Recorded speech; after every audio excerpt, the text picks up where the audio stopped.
I'm sorry. Yes. Okay, good evening, folks. It's 7 o'clock, so I'm going to start the meeting. This is the June 20th, 2023 Planning Board meeting. My name is Kathy Barnard, and let me introduce the other members of the Planning Board. Starting down at my left is Steve Webster. Sitting next to, Steve is an alternate. Sitting next to Steve is Von Dugan, then Peter Goodwin, Roger Murray, and then Doug Braskin, who is the vice chairman of the Planning Board. And to my right, John Thurston, and Brad Harriman, who is the representative from the Board of Selectmen, and Julie Jacobs, another alternate. We have a few items that we have to get to tonight. So the first item is a continued hearing from June 6th. And this is Robert Beckwith, 16 Liberty Street, tax map 217-13, case 2023-06. This is for a conditional use permit for an accessory dwelling unit.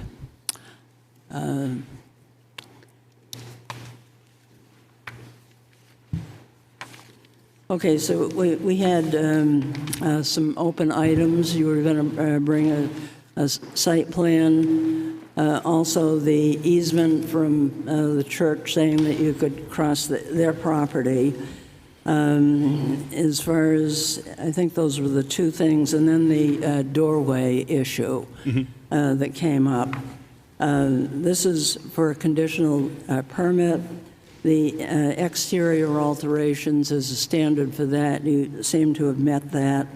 The parking, it looks like you're showing us the parking space now.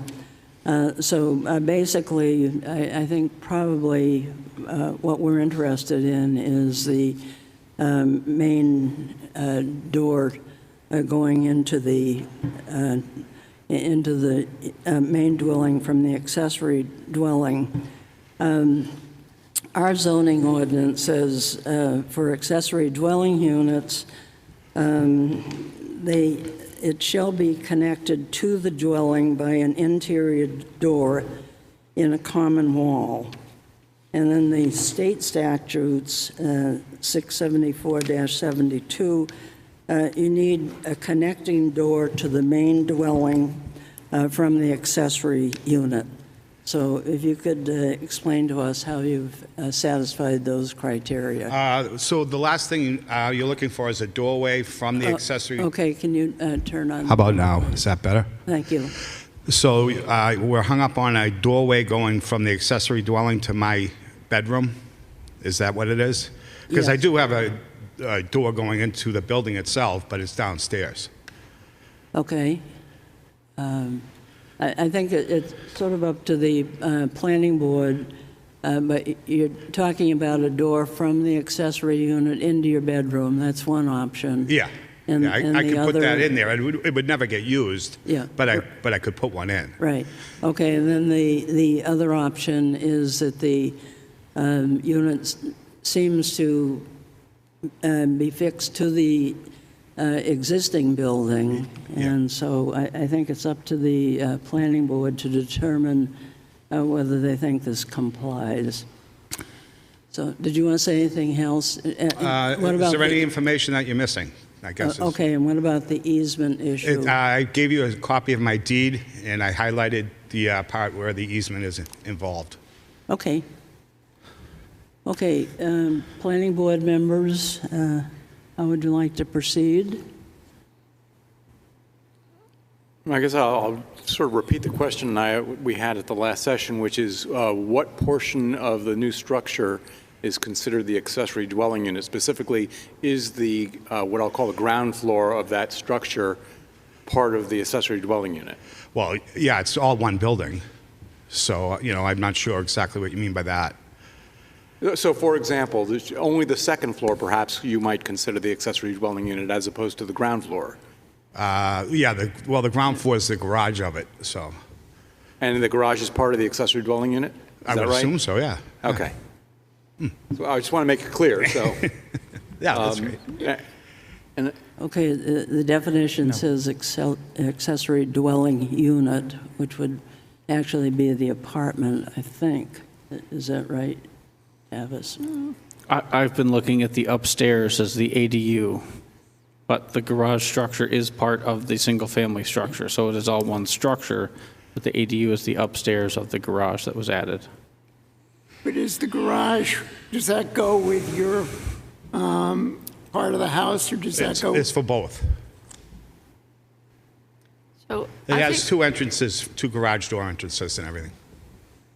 I think it's a question of intent, because really the only people who this really matters to are your family, like who gets Right. to use the garage, who gets to use what spaces.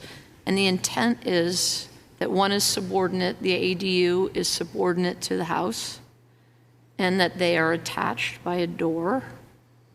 How people actually, and most of these, sometimes there's a door, I think we had between floors one time, and we wanted to make sure there was a door at the top of the stairs that connected the two units. These doors are likely not to actually be used unless can't it happens imagine to be why. grandma or, daughter, son.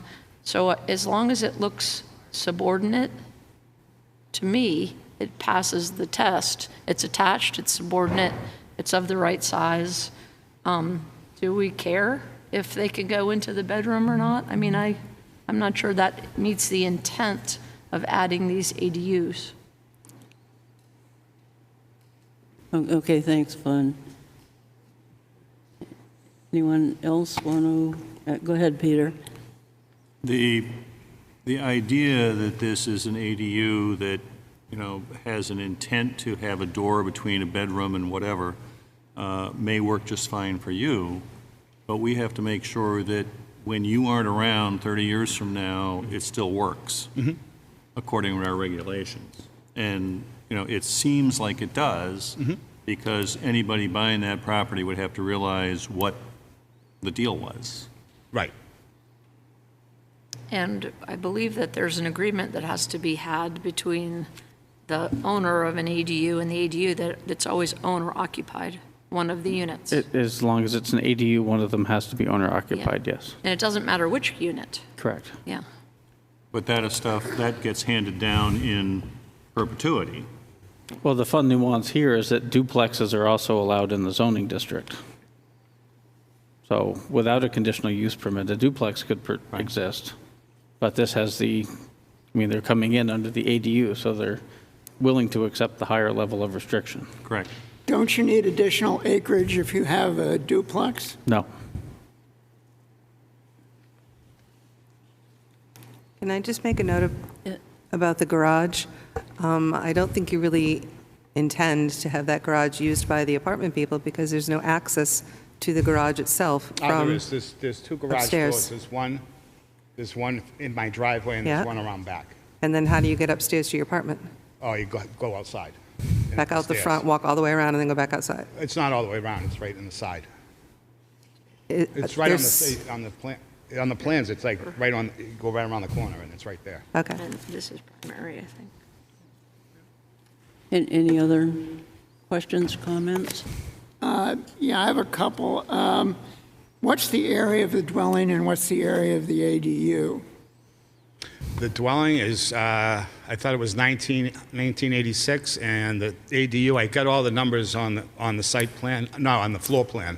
The square footage of each room is written down on the floor plan, right there in the corner. The ADU is less than 750 square feet. It's like 600. Okay, the ADU is less than 700. Oh, yeah, yeah, Okay. well under. All right. And one other question, does the church understand that you have a right-of-way across their property? Absolutely, they're 100% Okay. helping me and making sure that I have it open so that I can bring trucks back and forth to build it and everything, yeah. Okay, They've 'cause been fantastic. When I looked at it today, there was a Saab convertible parked where... That's mine. Okay, perfect.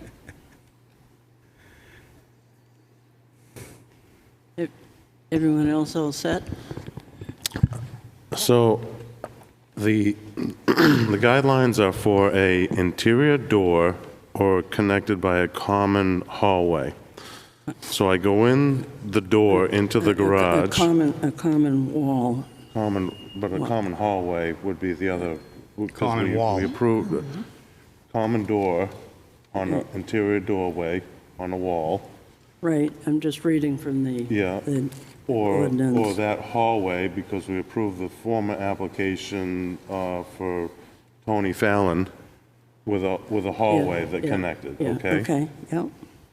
So you could call the garage a hallway, but then you have to go back outside to another door. Doesn't work. That's where I'm kind of hung up. So you could call the garage a hallway, but then you got another door to go outside into the ADU. So that's really where I'm hung up. I don't see the interior door getting you into the ADU, and the hallway is there, but then you got another doorway to go to outside. So I'm having a tough time saying that's what we're asking of you in official terms, so. Well, like I said, I can put a door in. I'd just rather not. I mean, because it's just going to be locked and closed. We're trying to set precedent for I the understand. rest of everybody else, and we've had everybody else follow the criteria, so and that's why I reiterate the criteria, because I have to meet that criteria to satisfy myself and everybody else that goes through the process. And I So don't see it. there is an interior door going into this new building, or this existing new building. It's on the floor plan. It doesn't clearly show that the house is attached to it, but if you look at the site plan, you can see where that would be. But it does take you into the garage. Right.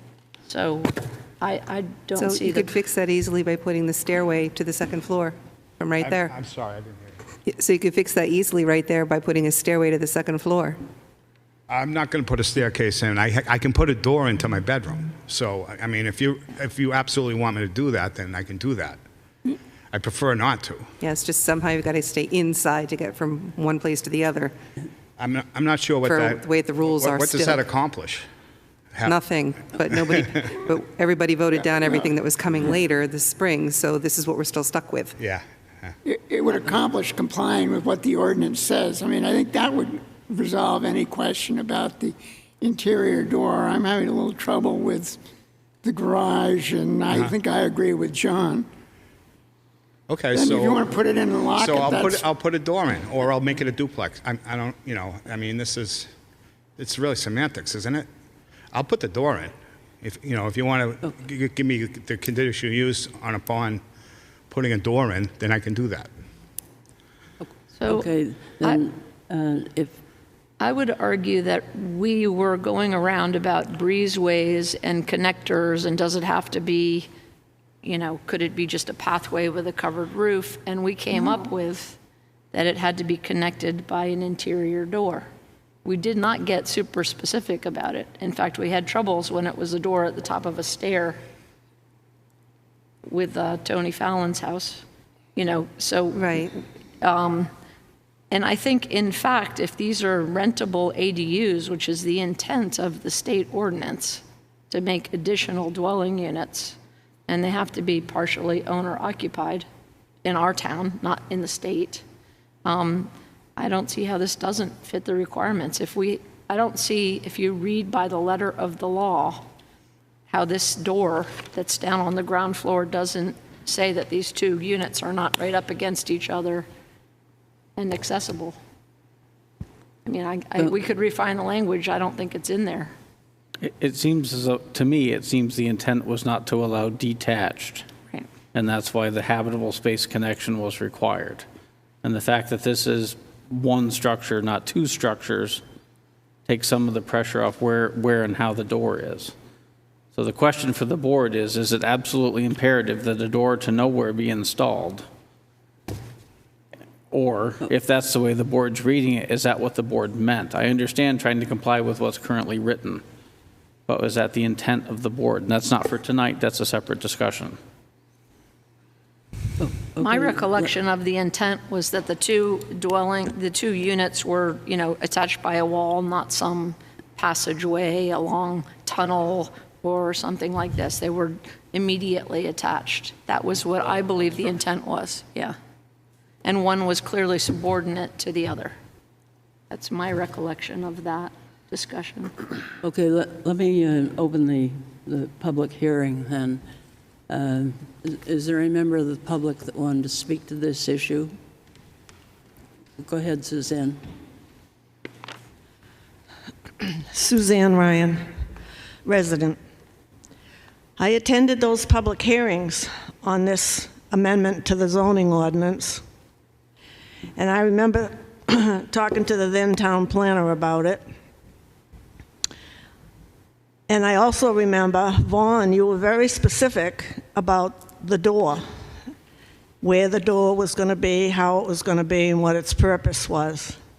There was discussion about a hallway, because I brought up the fact, why couldn't it be an enclosed breezeway? Oh, no, it can't be a breezeway. It has to be a hallway.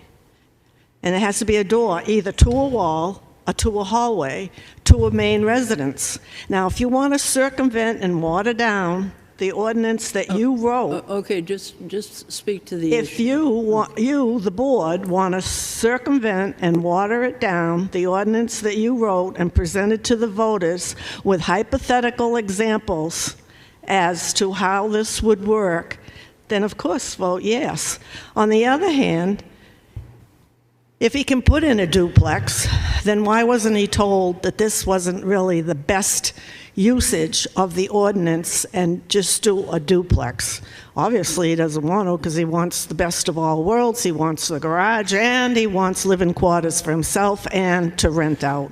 So I think you're making a mistake if you say yes on this one. Okay, Could somebody somebody clarify, else? is hallway Go in ahead. the ordinance? Word hallway is not in the ordinance. Okay. If you look at the building code, it's looking at defining a structure. Yeah. So if it is all one contiguous habitable structure, that is what becomes relevant. Can we continue on with the public hearing, please? Thanks. Good evening, Derek Brown, 30 Libby Street. I attended the meeting on June 6th, and immediately following on June 7th, I sent a series of photographs illustrating my concerns that I voiced on June 6th for the water. I live at the bottom of that hill. Roger, if you took a trip out and saw the yellow sab, did you look down the hill at all, or dare venture down, if you had boots, into my backyard? Did anybody get a chance to look at the photographs that I sent the whole board? I did forward them to the chair and Okay. the planning director, but I don't believe they were circulated to the rest of the board. I don't believe that. Well, do me the pleasure, because I kind of thought that would happen. I brought prints of them that would show you a timeline of everything that was discussed last week, 2 weeks ago. Number one, this backyard has not changed. I've packed my boat there for years and years. It's not changed. I have photographs to show you the contrary with timelines on them. I grew up in that backfield. The water goes downhill. I see no plan, and it was asked and discussed 2 weeks ago that there would be a plan for the runoff water. The plan cannot include sending it to the low spot in the gully between the church and the abutters, because that gully, guess where it sends the water? To my house. And the other gentleman who's the next abutter to me below me also happens to be named Beckwith. He dumps his building materials in the back of his lot, so that entire gully that was trenched years ago does not drain to Bay Street. Anybody with a DPW can tell you that drain remains dry year-round because the water can't get to it. It stops at my backyard. What is happening here is beyond excusable. Inexcusable, I should say. I need this addressed. You're killing the property value of my house. And the photographs here, I will kindly give these to you. And as I said in my email, I outlined everything that I went through with these photographs with what I heard that contradicted what these photographs show you. This is now a field that is unusable by its residents. And what's happening is honestly unprofessional at the board and building level. I'm going to hand these Tavis, and you can send them around as you choose. I'll just do this quickly. This photograph here that you're going to see is from December of 2022. This is ice boilerplate while all the snow is melted. This is the water coming out of the ground at the high end, not even the low end of my property, while the ground is melted everywhere else. Okay? This is the driveway built-up rock wall of granite of Mr. Beckwith's addition. This is what it used to look like. There's a subtle difference for those that can see. Okay? This is what's gone on. Again, I'm not here to say he can't have a building. I'm here to say it's time to take responsibility for the water runoff that started with the church and continues to get worse. And nobody's addressing it. Okay? Okay, thank you very much. Somebody else?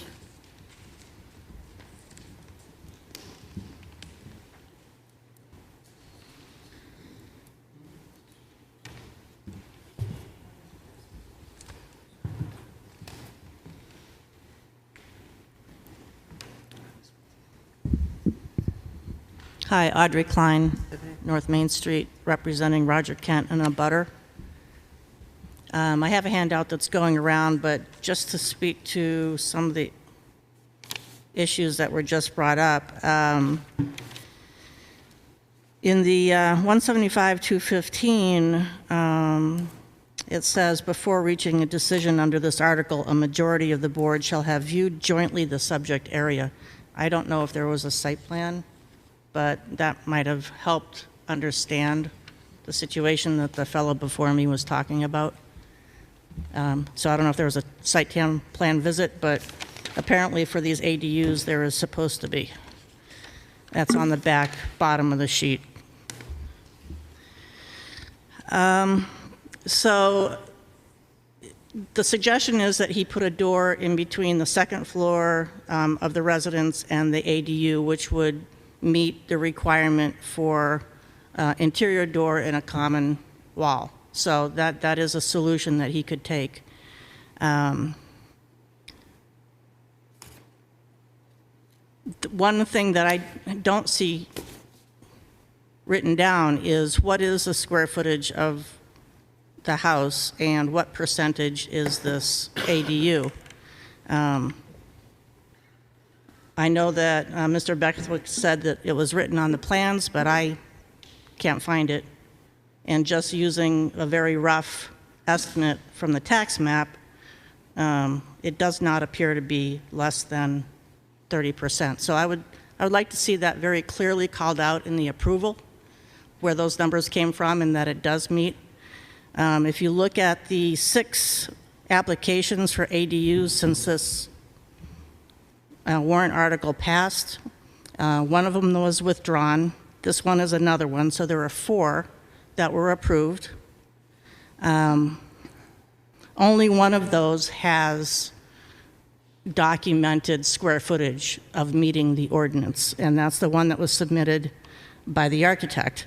I went through each one of these files. The requirements for the ADU are not documented in these files.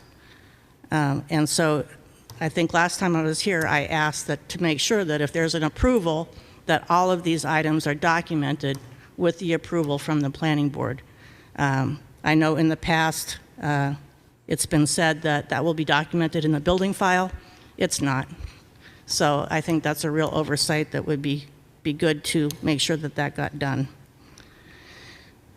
Each one of the 4s that were approved had a interior door from conditioned space to conditioned space. So that's kind of set the precedent to date. I've written them down for you if you'd like to, look at those. I've got some definitions of what interior door, what most of us think that is.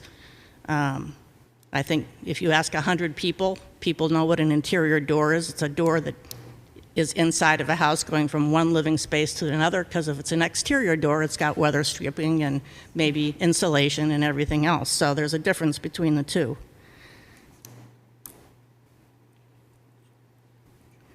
Unless you have any other questions, I'll just leave you to read anything on the sheet that you would like. Okay. Anybody else? Questions? All set? Oh, okay, thank you. Anyone else from the public? Okay, back to the planning board. Tavis, do we have a calculation for the unit? The size of the unit, the calculation? 748 square feet. 700 and what?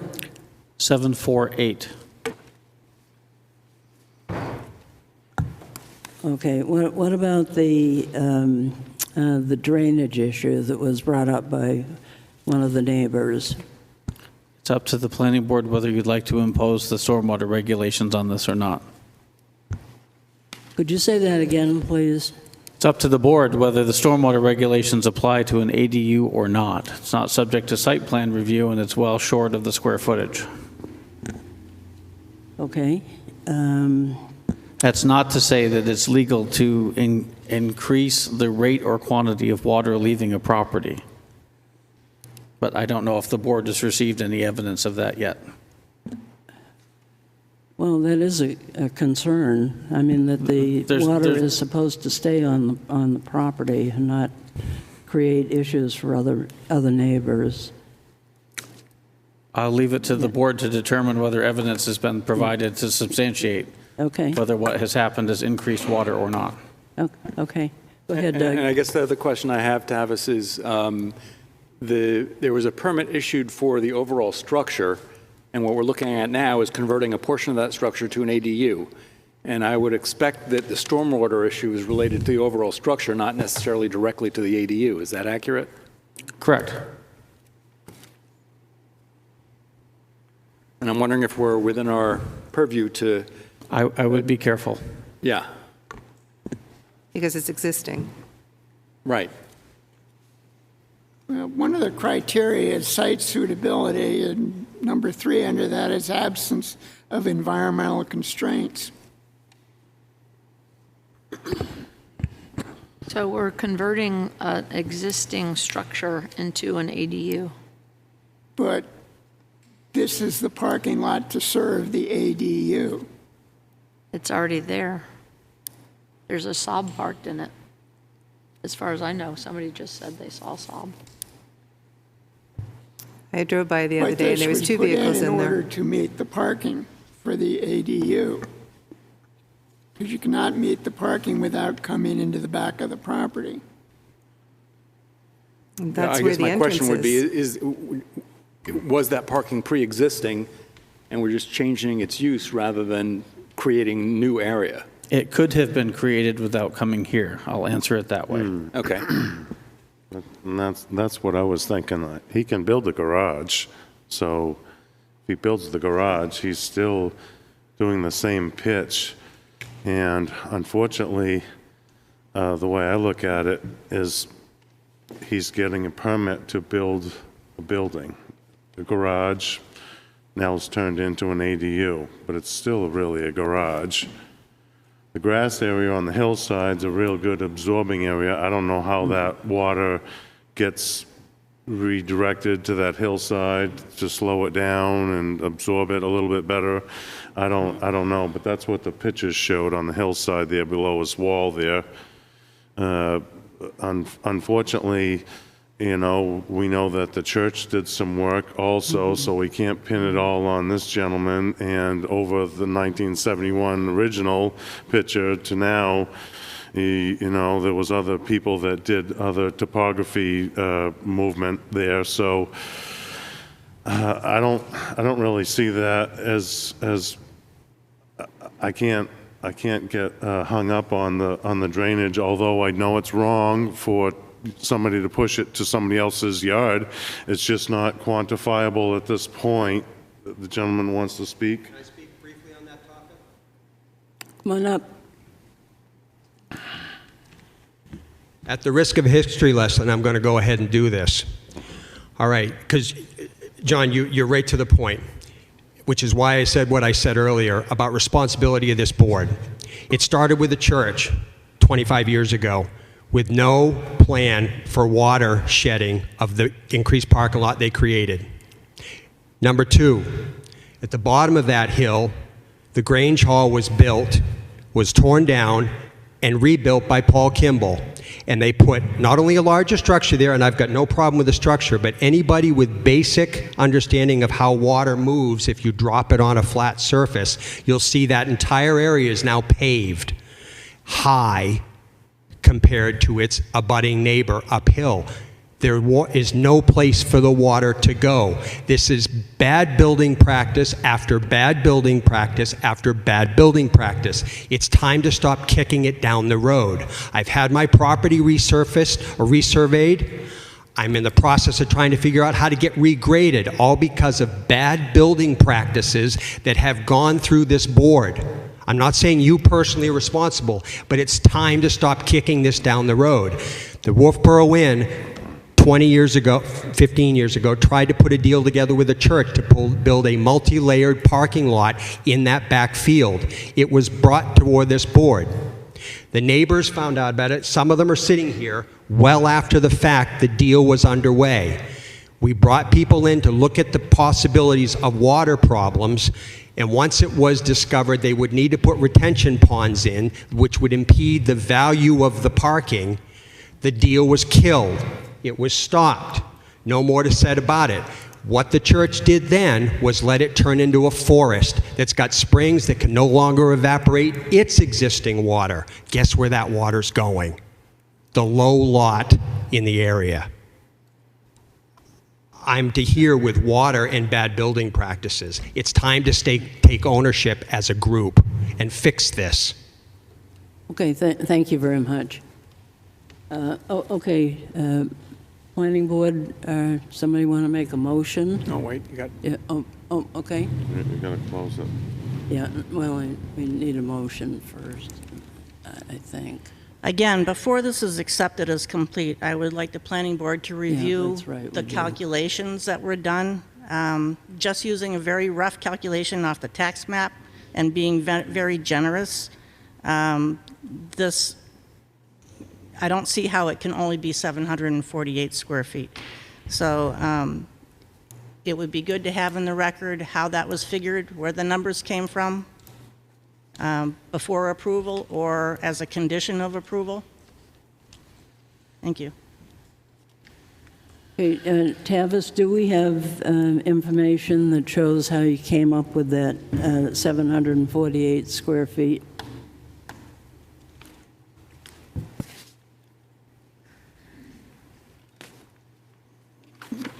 Well, the building is 22 by 35 inside. 22 by 35 is 748. Or 7. Okay, thank you. So it's 34. 20 by 30. Okay, do you have some conditions for us to consider? At this point, a motion on this would be premature because under the ordinance, and unfortunately, nobody Okay, seems but I to. was just trying to find out if he has some conditions, and then I was going to close the public hearing. Do you have any conditions? I just have to recommend the conditions that the notice of decision be paid, recording of the NOD be at the applicant's expense. Same conditions as before.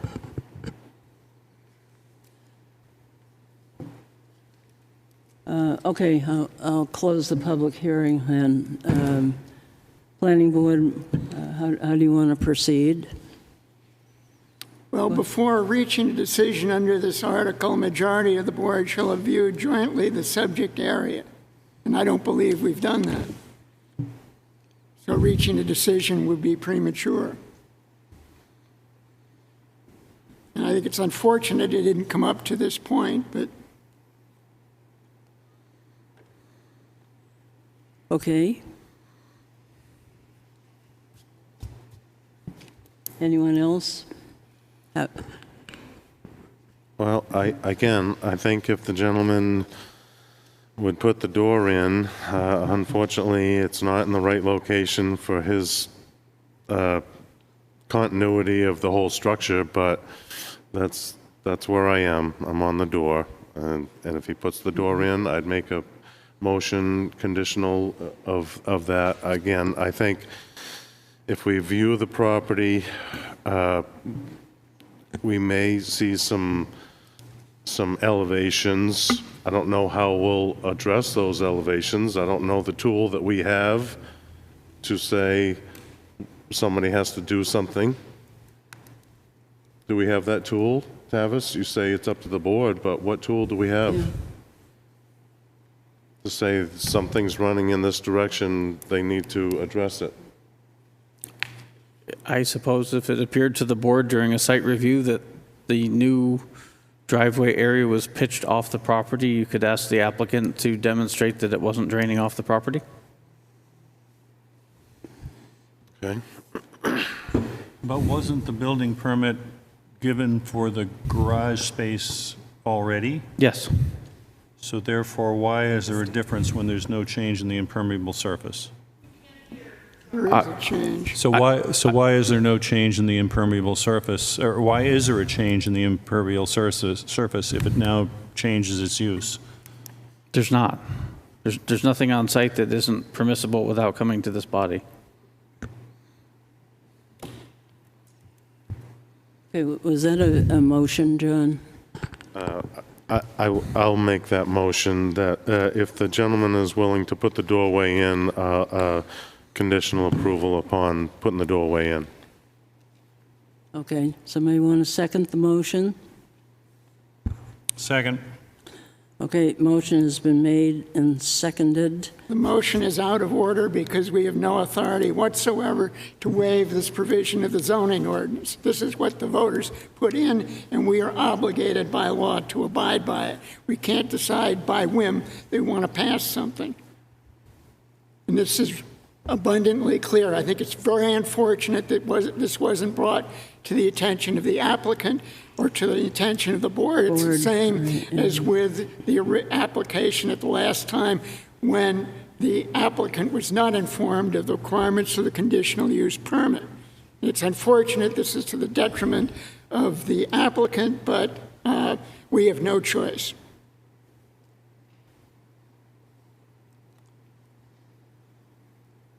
Okay, anyone else? Okay, there's a motion on the floor with a second. All in favor, please say aye. Aye. Aye. Opposed? Opposed. Opposed? For different reasons. Abstain. Okay. How many ayes? What? How many ayes? 1, 2, 3. 1, 2, 3. And Vaughn, did Vaughn vote? Vaughn said no for another reason. Peter abstained. So it was 3 against 3, and Peter abstained. Okay. Okay, well then the motion does not, Motion fails. yeah, motion fails. I said the motion fails. I would like to suggest that we schedule a viewing of the property at the earliest possible moment with notice to the abutters in compliance with the provisions of the zoning ordinance so that finally we can maybe bring this to a conclusion. And I would agree with Roger. So I Pick a date and time. It needs to be noticed to abutters. They're here. So if they're coming, they're here. It's not going to be a separate notice. You're If continuing. All of the abutters need to be noticed pursuant to RSA 676:7.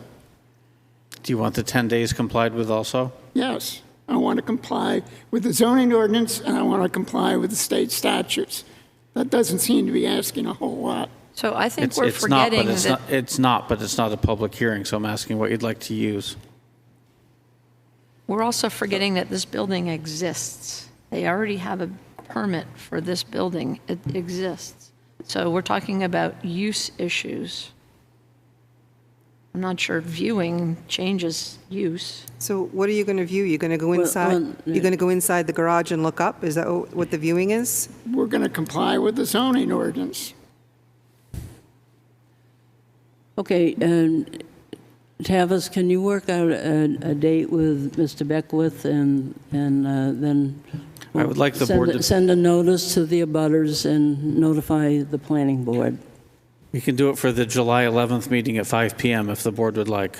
At what meeting? July 11th, 5 PM.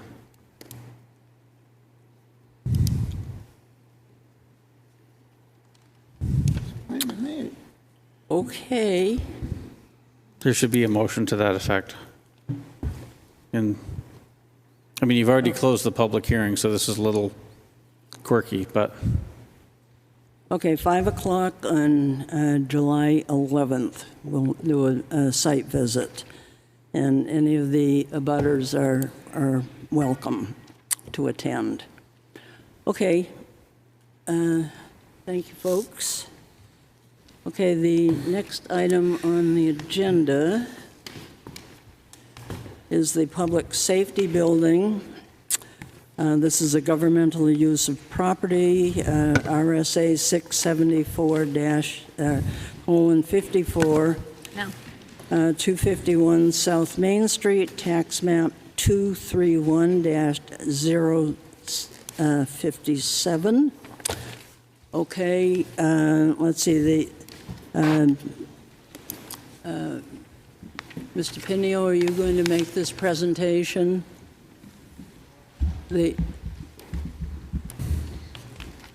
Okay, the planning board needs to hold a meeting to discuss any new facility and provide recommendations which are non-binding to the town manager.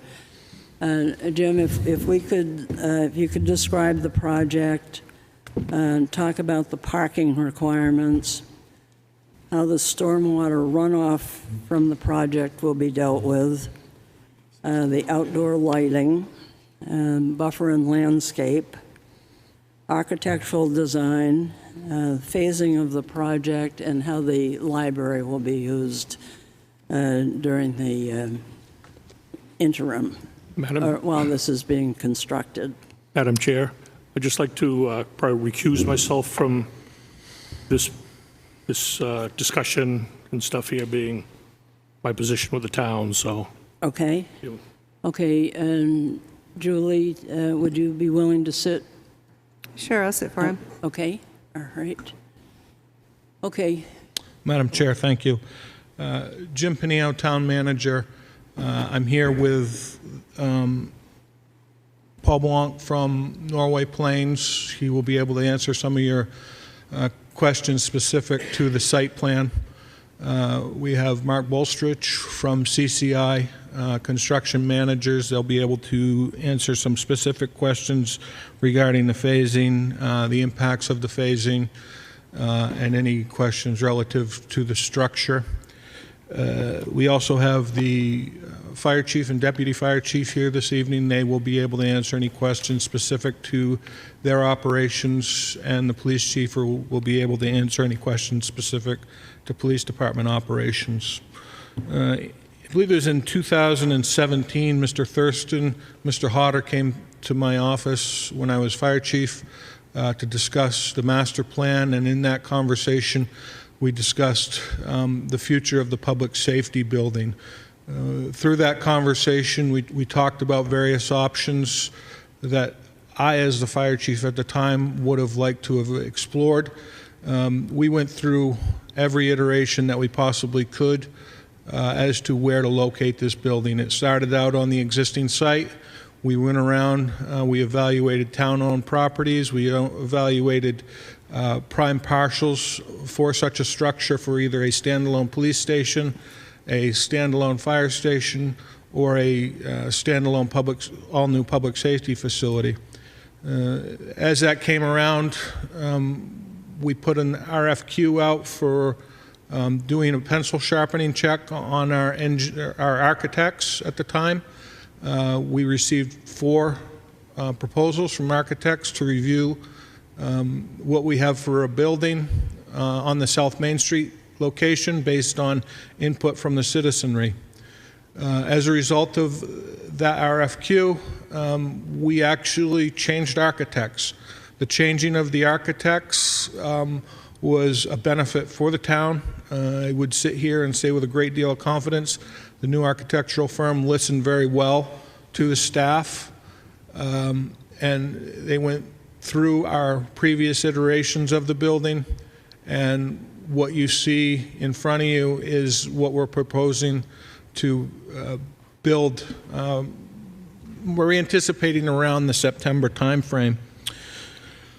We'll go through a couple of slides, and then at the end of that, if you have questions specific to the site plan, building, phasing, etc., we can try to answer that. So next slide, Paul. So here's a picture of the site plan with the proposed stormwater management in the rear of the property. Once we get to the position of speaking to it, Paul will be able to speak to the particulars of the stormwater management system and some of the existing conditions to the front of the building, and what options, if any, we have relative to stormwater management at the front of the building. Next slide, Paul. So I'm not sure if you should have received this today. This is a late addition. It's the lighting plan for the lights, which we're anticipating putting onto the building to illuminate the site, specifically around the building. This actually came in as of today, so if you don't have it, we apologize. It's because it's a late arrival. Next slide, please.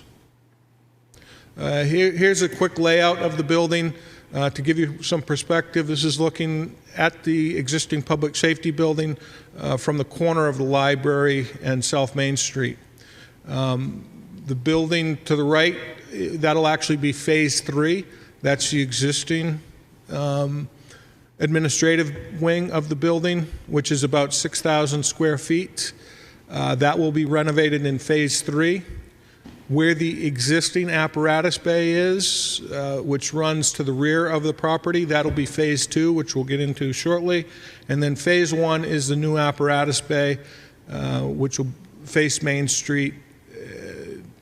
Pretty simple design. Phasing is going to be a challenge, and the site is challenged because of the tight proximity.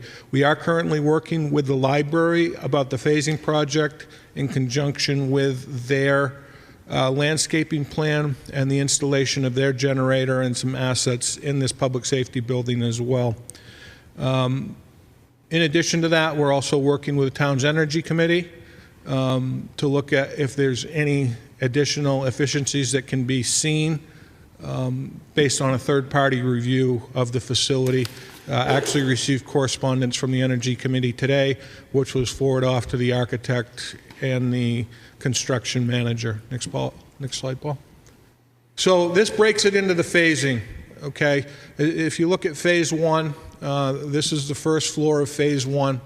The apparatus bay will be constructed along with some of the fire rescue service areas, including a smaller apparatus bay to the rear of the building, facing in a northerly direction. Once that is complete, the middle portion will be completely torn down. There'll be a new 2-story structure built in this location. This new 2-story structure will have a combination of fire department resources, police department resources, and an emergency operations center, which will double as a community facilities area. As that gets buttoned up, we'll move into phase 3. Phase 3 is a renovation of the existing administrative wing, which will include the dispatch center, a new vestibule entry area, and some offices on the second floor. The entire project is estimated between 18 and 24 months. Next slide, Paul. This is just a layout of the first floor to give you an idea what it looks like when it's completed. It will have an elevator to the second floor to be able to reach the administrative offices of the police department. I believe the administrative offices within the fire department are located on the first floor. Second floor, next slide, Paul. So second floor, if you look to the rear of this particular building, part of this is designed but not built out to the left center. What that is it's about 2,200 square feet. The entire building is just shy of 30,000 square feet. That's an area for future build out. It's just a enclosed portion of the building. Right now, it's cost effective to be able to do that, and if there's future build out that needs to happen, this gives us some flexibility to be able to do that. It does provide living quarters for fire staff.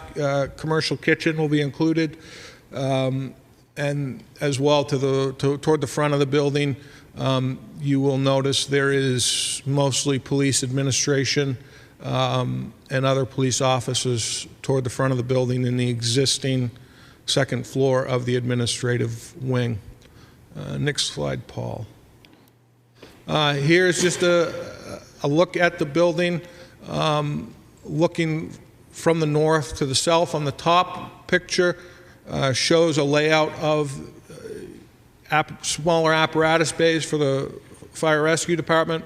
And then if you look in between that and the administrative wing, there's an open but covered sally port for placement of police cruisers that allow the police department to exit without the need to clean off cruisers. It'll also promote safety for the Department of Public Works coming through to plow the parking lot without having to move police vehicles, etc. To the left of that open sally port, you'll see an enclosed sally port. That enclosed sally port will actually provide law enforcement the ability to bring a prisoner in, somebody in custody in, and put them into that sally port and direct access to their booking area.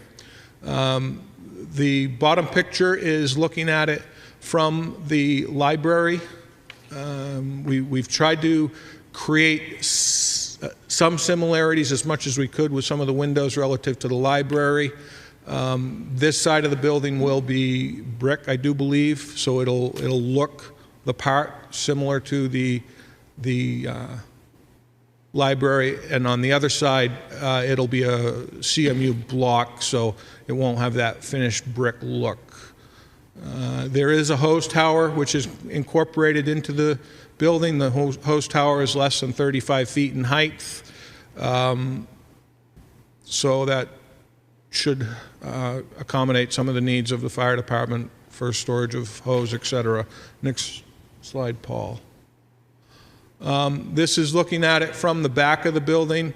The top slide, it shows the 3 apparatus bays. They'll be able to park their apparatus tail to tail, so they'll be facing outward toward a door.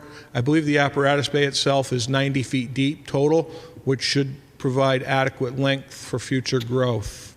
The front of the building, again, this is looking at it from the Huggins parking lot area.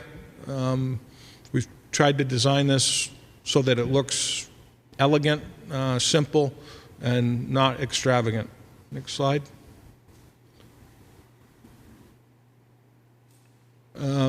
Again, just more site building issues to show you. For those who are interested, the full 87 pages of this, I do believe you received a link to be able to access it, and it is online on the Public Safety Building website.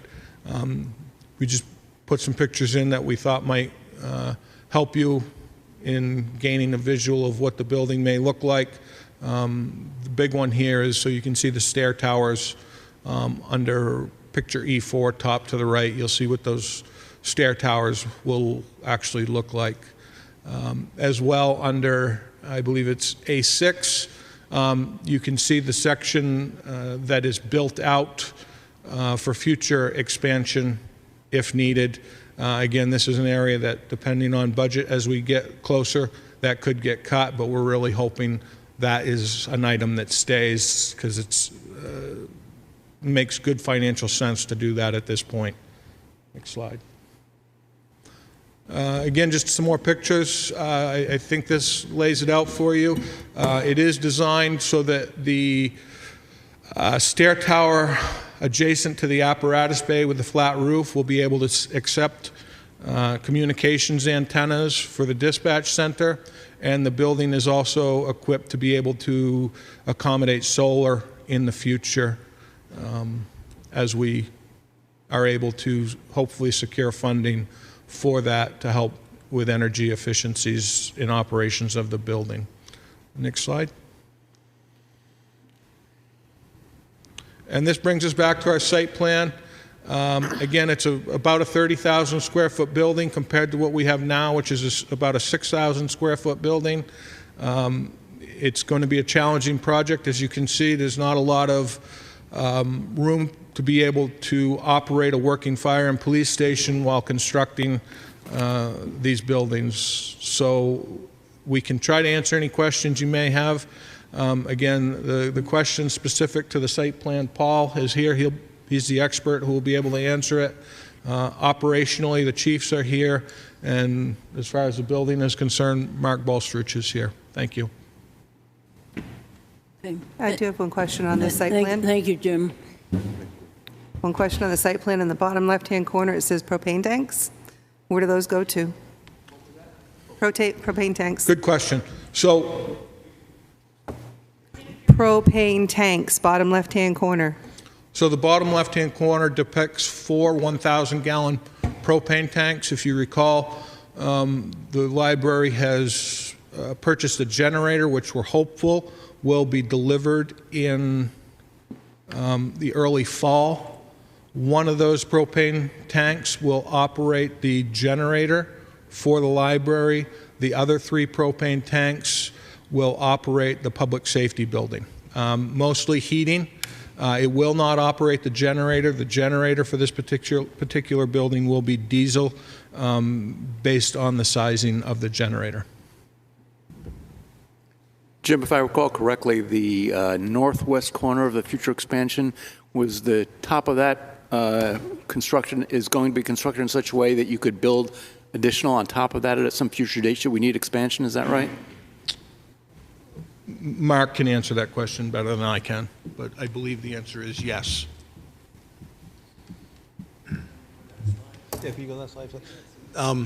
Excuse me, I'm not really good talking in public. I'm a one-on-one person. But I think the question you're asking is the future build-out space. That's right. The future build-out space right now is being planned and budgeted and designed for exterior walls, roof, and floor. So you have the exterior, the shell of itself. And then you do the interior fit-up, pending budget, pending time, pending future needs. But the shell will be there right now. If we didn't do the shell right now for that section and just did the roof, the cost to go back to do that section would be, you know, I don't want to talk money, but it would be 40, 50, 60 times the cost of it is to do it right now. That's why it's a good space for future expansion. That's why we're saying, you know, put the floor in, put a little siding in, and you got that box right there. That's really, in my mind, the only future expansion that allows in that site building footprint, and you're out of space after that. If Thank that you. answers your questions, yeah. So what's the value of that space? We don't have that right now. We're working on. We got the plans. It's out for budget, bidding and budgeting right now. We don't have a dollar number for that space. So to that point, what would be the value of the subject matter going into that space? What are you planning that's valuable to go into that space? Quite frankly, the departments are both growing. Short of creating a manned substation, I would anticipate The fire department has seen one man a year over the past 2. They're asking for one more next year. I would anticipate, the life cycle of this building of 50 years, we're probably going to see another 4 to 6 full-time people be added, and just the magnitude of space for that number of personnel is of extreme value. The only other option would be to relocate them at a substation remotely, and we're not in a position to have that conversation today. The conversation we can have today is we can build this space fairly cost effectively based on the order of the structural steel. It ties in nicely, and it's just a matter of really reinforcing the truss structure when we order it to support that second floor, and then pouring a concrete floor and enclosing that structure. Okay, so structurally, I appreciate that. So would there be an EMT or something of that sort of arrangement made in the future? I didn't hear you talk about that initially. That's a possibility, John. I have seen communities where the contracted ambulance service operates out of the fire station as a model of efficiency. I've also seen a number of fire departments who operate ambulance services. I don't know if that's a direction this town will go or not, but I think it's good planning to look at it from that perspective and be prepared to take that on as necessary. Again, this is one of those items that if we have to make cuts, this is one of those areas that could be cut, but we're hoping not. Okay, Paul, can you describe the stormwater runoff from the project, how you're going to deal with it? And it seems that the coverage on the property is going to increase. So could you speak to that also, please? Paul Blanc with Norway Plains. These slides are taking a minute, but the stormwater management system that we're going to use will be beneath the parking lot. It'll be a StormTech system that'll take the additional runoff from the site and the roof. This takes a little bit, obviously. I'm pressing the button. It's like taking a little bit. So basically, we've directed as much as we could to attenuate that, and then we'll remove the TSS, and then it'll discharge back into the system that's out on South Main Street. Paul, are you going to have any retention tanks that they can use for pumping later? Like we had talked during the master plan, or something like that, of holding tanks for water so that there would be like on-site from rainwater that they could fill the tanks with the trucks? Is that part of this idea or not? That is not part of this idea. Okay. No, this system is not set up like that. We do have oil grit separators on the site, taking any of the runoff that will be in the apparatus bays, and we'll collect there. So if there's oil or grit, it goes through that system for that removal. Then after it gets separated, who picks it up? Where does it go? That's part of a maintenance plan. There's a couple companies that can be used, and it gets pumped out. Very similar to a septic tank. They're almost identical. The StormTech system has an isolator row and uses this kind of thing called a pig, and it goes through and it uses jet water and it pulls out the sediment, and then they pump it out that way. We've got deep sumps for the catch basins to take also the sediment out with hoods on that, so that'll take some floatables out. But great question. Yep. Peter? Okay, go ahead, Peter. Is there any change in the impermeable surface in this new construction from what it is presently? I mean, it seems like the area is paved to start with, and it's not going to change the impermeable surfaces. Yes, there is an increase basically right where the StormTech system is, because that area back there is grass. The soils are not good out there at all. They're actually not well drained. They're not wetlands, but it's pretty hard packed back there. So this particular system works well back there for attenuation, but it has to be shallow. That's why the size of that system is actually quite large, because they're only about 13 inches high, these chambers. So that's why there's so many of them. And that's just the nature of this. John? So is this a trench galley system? You talked about these. Yes, a storm tech is basically a plastic chamber that's about 13 inches high, and it sits down like this, and it sits on a bed of stone, clean washed stone. What that does is attenuate and then sends out the water. We're not going to have this line, so there will be some small infiltration going in as much as possible, but the infiltration rates out there are very, very slow, so we won't get that much. But we will get some benefit, but we didn't calculate that benefit at all. But yes, there will be some. Well, I used it, but I didn't, you don't really count for it. You just, worst case scenario, you say, no, you're just attenuating. Yep. They got a lot of pitches there on your roofs and a lot of parking lot. How are you planning to pitch your asphalt on the outside edges so that you contain that from going on to abutting properties? And when you gather the water, are you using this in all areas of the property? Because you have to move that water to certain areas and then get it into the ground. So is it all around the property, or how are you controlling the water on the outskirts? It's a great question, John. So what we have here is basically on the southwest corner, the back of the property, you'll have will be curbed. So the water will sheet off like it does today. So the grading is basically the same as it is presently, and we just put curbing, and that curbing will direct it to a catch basin.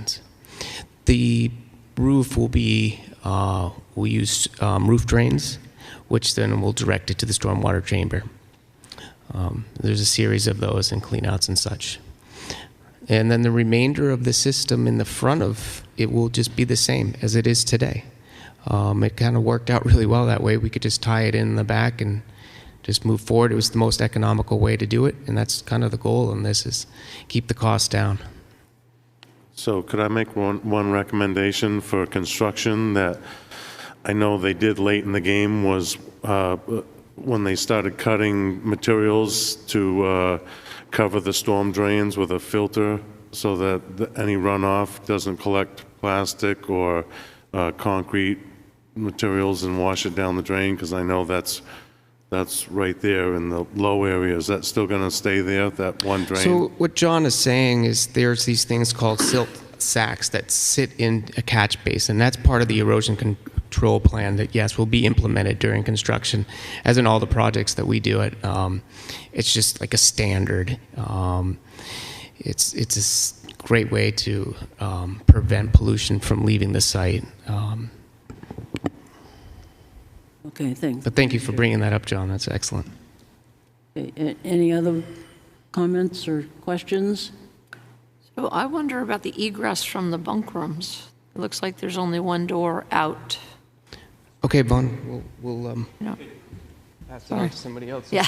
I can address that. Tom Zotti, Fire Chief. Building will be sprinklered. Sprinkled, okay.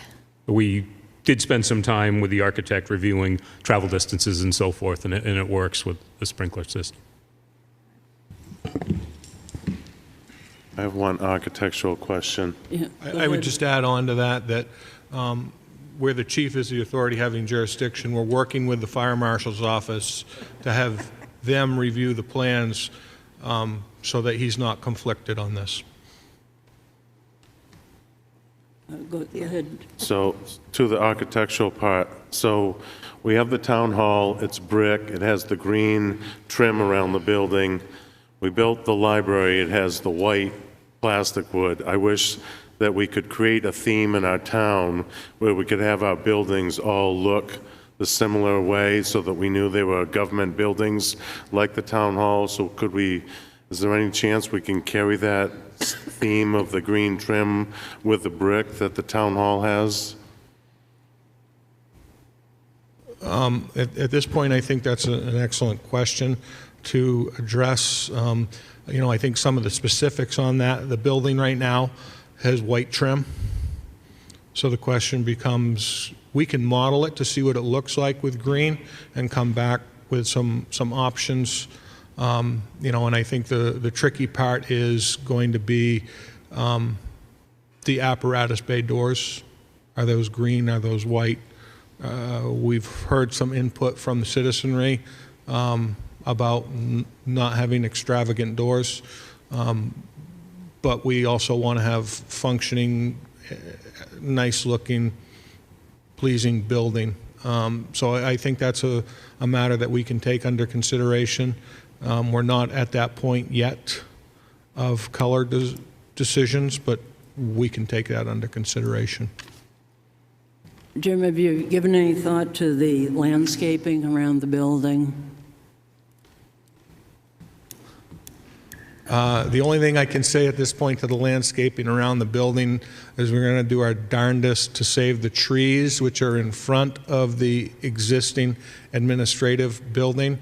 The two trees that are near, in between the means of egress toward the library, those are most likely going to have to go.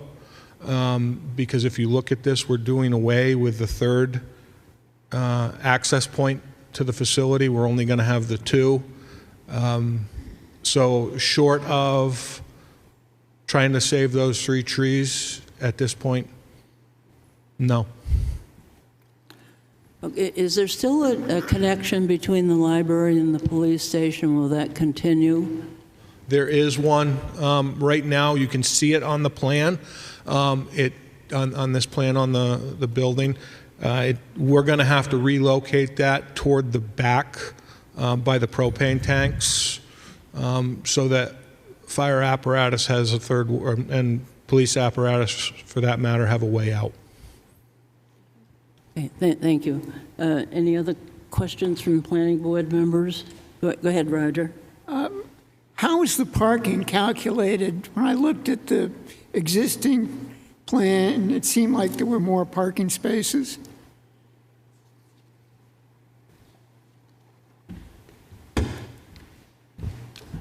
We just maximized the amount of parking that was possible on the site. That's what we did. So parking was tight. So what we did is, if you look at the site plan there, we just expanded as much as possible. And that's what we did.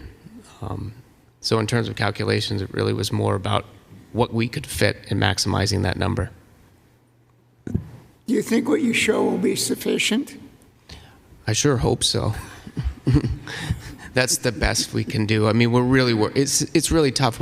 So Roger, the big thing here is that we've got fire trucks that need to maneuver around there. So that's the biggest constraint. I mean, sure, I could show a bunch of spaces here and there and people could park everywhere, and then we'd have to move them every time there was a fire. So we decided to kind of designate areas that would best benefit the safety of the public. One other question, and that is on the lighting plan, which I saw for the first time. It seemed like there were an awful lot of lights. You like all those lights, don't you? Yeah, there's quite a bit of lights there, but the illumination shows that it doesn't spill over. That's why we have the professionals do that. It seems like some of the circles, we were lighting an area twice. Yes. So there is some overlapping, and then there's some lights that are beneath that little sally port where the cars are. So there's actually underneath the buildings. Yep. But as you see the aluminums, there's values, foot candle values that you'll see there, and those values take into account for those overlapping. So when you look at that and you read that, that's the idea. Will they all be dark sky compliant? Oh, of course they would. Of course. Jeez. We would do nothing else but that. Are they on 24/7? Are they going to be on all night long, or are some of them on motion sensitive? That I can't answer right now because I'm not privy to that. This is we actually just got this done. So somebody else can answer that. Based on the nature of the operations being a 24/7, 365 operation, highly unlikely that it'll be turned off. I was just thinking of the neighbors. Yeah, no, understood. And one of the things that will be happening, the chiefs will actually be reaching out to neighbors, having those conversations with them relative to breaking ground construction and what they may be able to anticipate when this is done. And, you know, hey, if we have some lights that are problematic, it's simply a phone call and we can look at it and say, okay, this is a light here that we need to address. Can it be addressed? Can it be addressed? What do we have for options? I have a question. Go ahead. Is the hose tower really necessary in this day and age to dry hoses, or is it more storage, as you stated? I would sit here and say yes. The reason I say yes, it's twofold. It also would double as a training tower for the fire personnel to be able to put ladders up against, et cetera. And this hose is expensive, and it requires maintenance, and part of that maintenance is washing, drying, rolling, and storing. So we have it there. There are other options, but those other options are racks, and those racks take up square footage as well. Not going to lie, that hose tower, if the budget gets tight, that's one of the areas that will be cut early on. Low-hanging fruit, yeah. Jim, I got a related question, Jim. When you wash down those hoses and they're covered with soot and crap, where does that water go? So along the front and the back edge of the apparatus bay, you will have trench drains. Those trench drains go into that oil water separator, which would be therefore pumped out and maintained that way. Okay, let me open the public hearing here. Does any member of the public want to ask any questions or speak to the issue?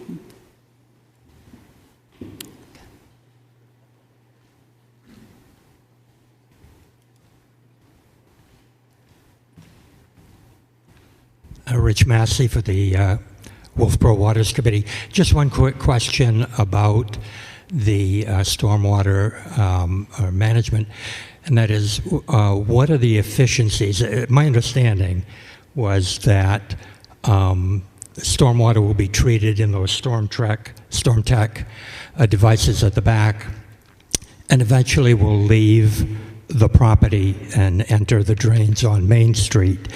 What sort of efficiencies are we talking about in terms of phosphorus, nitrogen, TSS removals, the kinds of things that are stipulated in the town's stormwater regulations?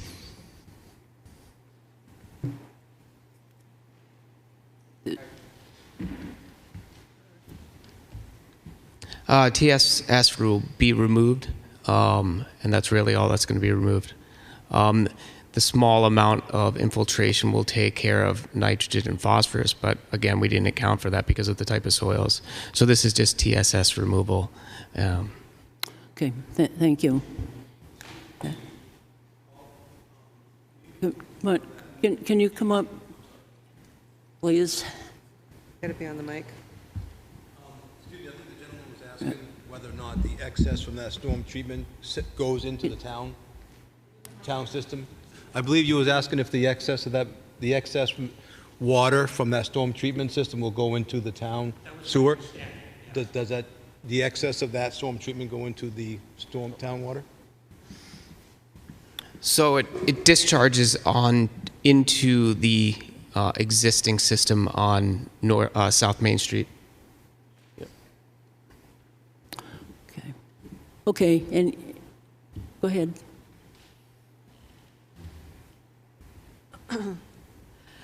Does the fire hose tower have to have a flat roof?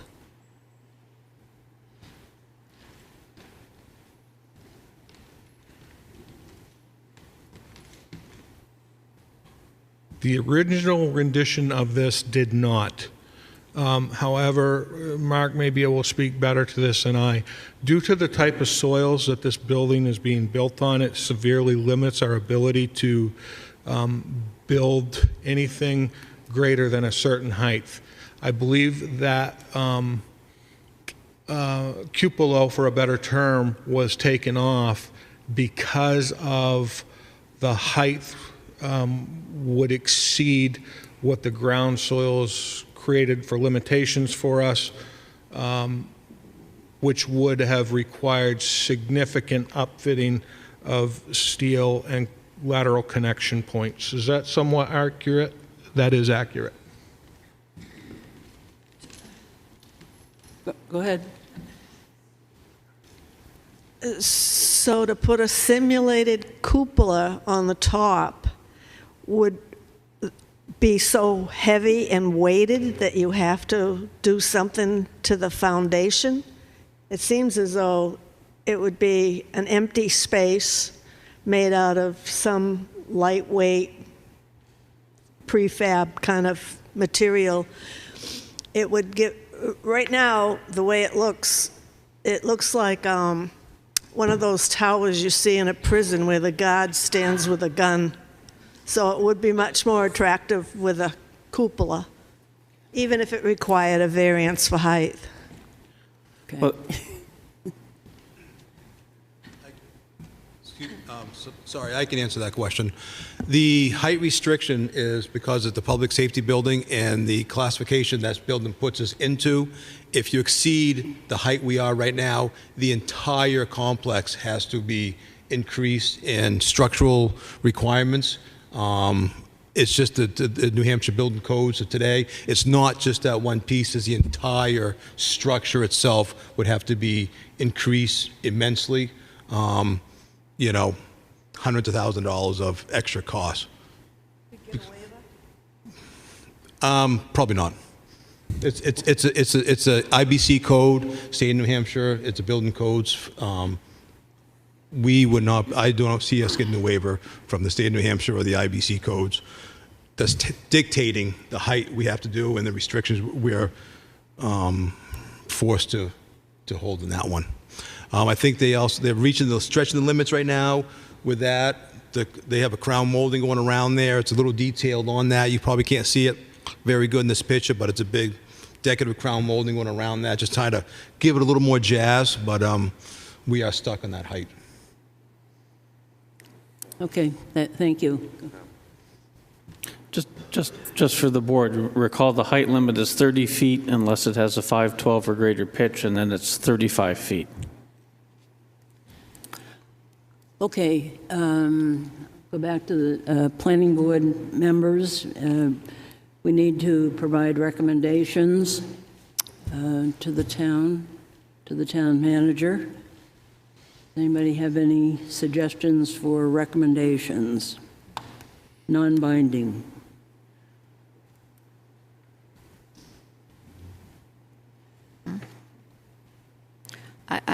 I would just recommend that any additional equipment that happens to go up on these flat roofs in the future, especially toward the street, be screened.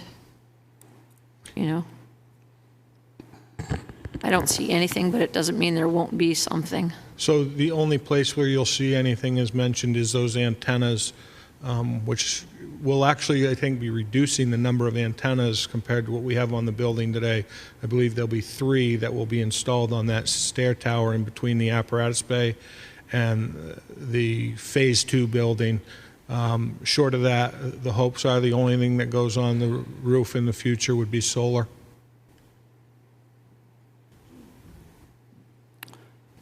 Okay, thank you. John, do you want to reiterate your comment about the Yeah, green trim? so my recommendation would be to carry the town theme resembling the town hall with the brick and the green trim, and carry that throughout the rest of the town with our future buildings. And I would like to see that us government officials step up to the plate and do some landscaping on our properties, honestly, to tell you the truth. I mean, we require it from everybody else, And whether or not we need to make provisions down the line, I think we should put ourselves right in line to make sure we get it done for the future, because we should be doing it. Okay, thanks, John. Also, the lighting plan that you presented, if you can just keep in mind that that can be as close to dark sky as you can make it, except for the... We anticipate on everything being full cutoff. Okay. And you will also, as John mentioned, look into landscaping. The stormwater management, you need to comply as much as you can with the town ordinance for the stormwater management. The fire hose tower, I think that has been addressed, but if there's anything further that can be done with that, that would be good. Anybody else have anything else? I just have one more thing. Is there going to be fencing along the back of the yard now and on the side again? So, are you talking to the neighbors about what to do? So right now, what we're envisioning is fencing running along the north property boundary. I believe you can see it on that site plan. Not sure if we're going to do it along the back along Goodrich, but we are not going to do it along the library. We're not going to do it up to the front of the building. And then the only other conversation piece that's still active right now is whether or not there will be a gate installed to get back to where the sally port for the police cruisers are located. Quite frankly, that's going to be a budget item, depending on what we have for availability of funds. But that's the only fence that I would envision. Now, with that stated, the public safety building and the library share a dumpster, which is located in the area of the propane tanks. That will be fenced. It'll be fenced in a manner, and the dumpster will be located so that they can easily access it for servicing. And then I believe we will as well fence in the generator toward the rear of the building on the northwest side. I guess it's northeast corner of the building. Okay, the other issue that I didn't bring up previously is the parking spaces, especially for the public, just as long as you can make sure that you feel that there's adequate parking. We get it. We've tried to pare this building down as tight as we possibly can.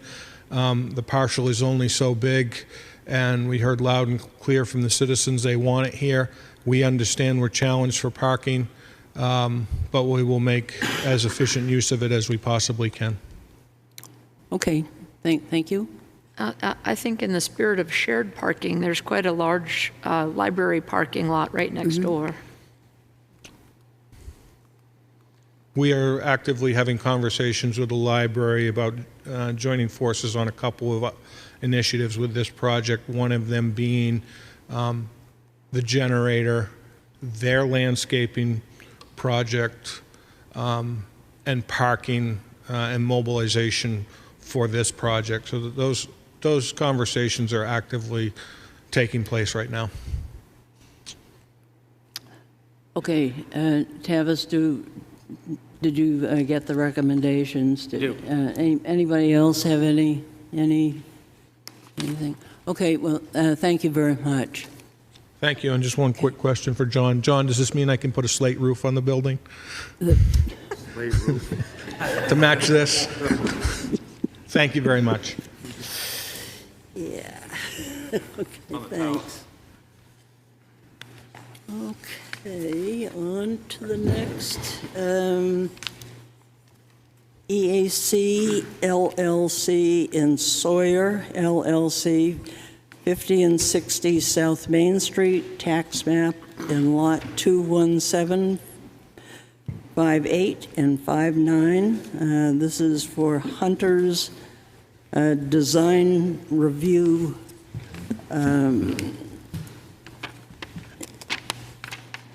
project. Okay, so we've seen this project March 21st, April 18th, May 2nd, May 16th, and June 6th. Welcome back. Thank you. Hunters did come for a conceptual review, where the applicant and planning board had an opportunity to have a general discussion about the project. We've also talked about the lot merger and the boundary line adjustment. And this is the design review, and the discussion of the proposal in greater details Randy will be going through. The abutters have been noticed. The planning board and public can address any concerns, questions, or clarifications so that the applicant can then address those at the public hearing. This project is in the C1 district, so the setbacks and coverage, setbacks are 0 and the coverage is 100%. Questions have come up in the past about architectural design, stormwater runoff, landscaping, parking, and lighting. This is a C1 zone. The use is also a permitted use. Okay, go ahead. Thank you. Randy Tatro, Norway Plains, for the applicant. Kathy did a pretty good job of stealing my thunder on most of the previous comments that were made. This is a design review meeting. The other two were termed conceptual, preliminary. This is a noticed meeting versus the other two just being a public meeting. We were asked about doing a design review, which we were fine with. You know, some inroads have been made, pretty close to completion on the design. We did only bring the information. We have other information, but the information that's in front of you is what we submitted, and we'd like to talk about that. I think it'll be suited well enough to be able to answer the questions, the major questions that Madam Chair just outlined.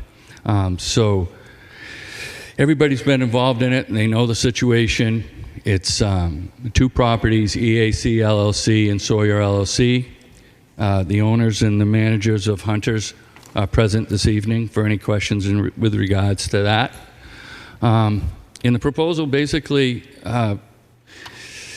is to square off the existing non-conforming structure, resulting in about 3,000 square feet of additional area. You can switch to that if you can, Paul. We haven't changed that other than a small, little tweaks on the entrance and the loading area from day one. We meet the parking requirements, not only for our site, but if you even figured in Walgreens, we meet them. We've got 60 off-street sites, and we have, I believe, 63 on-site. As far as it's been discussed, stormwater drainage has been discussed at length, and it probably will be a little further tonight, but Paul will be able to speak to that. We've exchanged information with some individuals that had wanted more detail as to that stormwater management, and we feel that I feel that the applicant has taken a big step forward with regards to doing that. As far as the lighting, we've been through that. We've submitted a lighting plan. Paul can speak to that a little bit. We've gone over that with the powers to be, and we feel that we've done the best we can in that regard as well. As far as the architectural standards, there's been a lot of input on that as well. We talked about it at the two previous meetings, a little more in depth at the latest one. So we feel that there's been inroads to trying to listened to some of the comments that were made. Maybe not as far as some people would like to go, but I think you'll see tonight in the presentation from the architect that, it's come a ways with that. At least I feel that it has.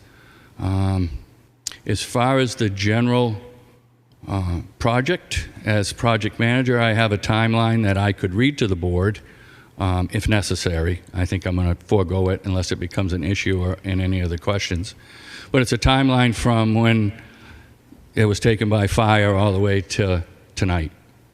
And as Kathy stated, we've tried to do as many previous meetings as we can, but even in the timeline, we weren't able to fully access the site till like May 9th.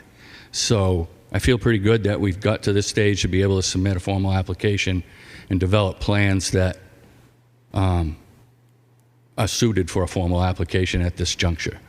That said, there's been questions as far as, the landscaping requirements and meeting landscape requirements. We have a fully landscaped plan developed by a landscape architect that we can show the board tonight, but it was ready to be submitted for the formal application. And we feel that the applicant has made a big step forward as far as doing the best he can. Does it fall short of what we could do on a virgin site? Potentially. I mean, we're trying to limit the redevelopment scope of the site, as you well know. And, as far as I'm concerned with the project manager and the engineers, the ownership, all the comments we received from the board and the public, we're trying to take all those parameters and meet the best middle road we can and still come up with a project that suits the development needs for the applicant.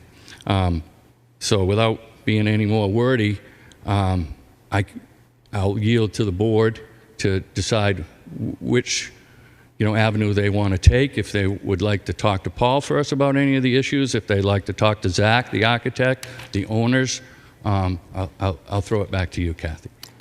Yeah. Okay, well, I think we would like to hear from Paul. And then also the architect. Paul Blanc with Norway Plains Associates, yes. Hello again.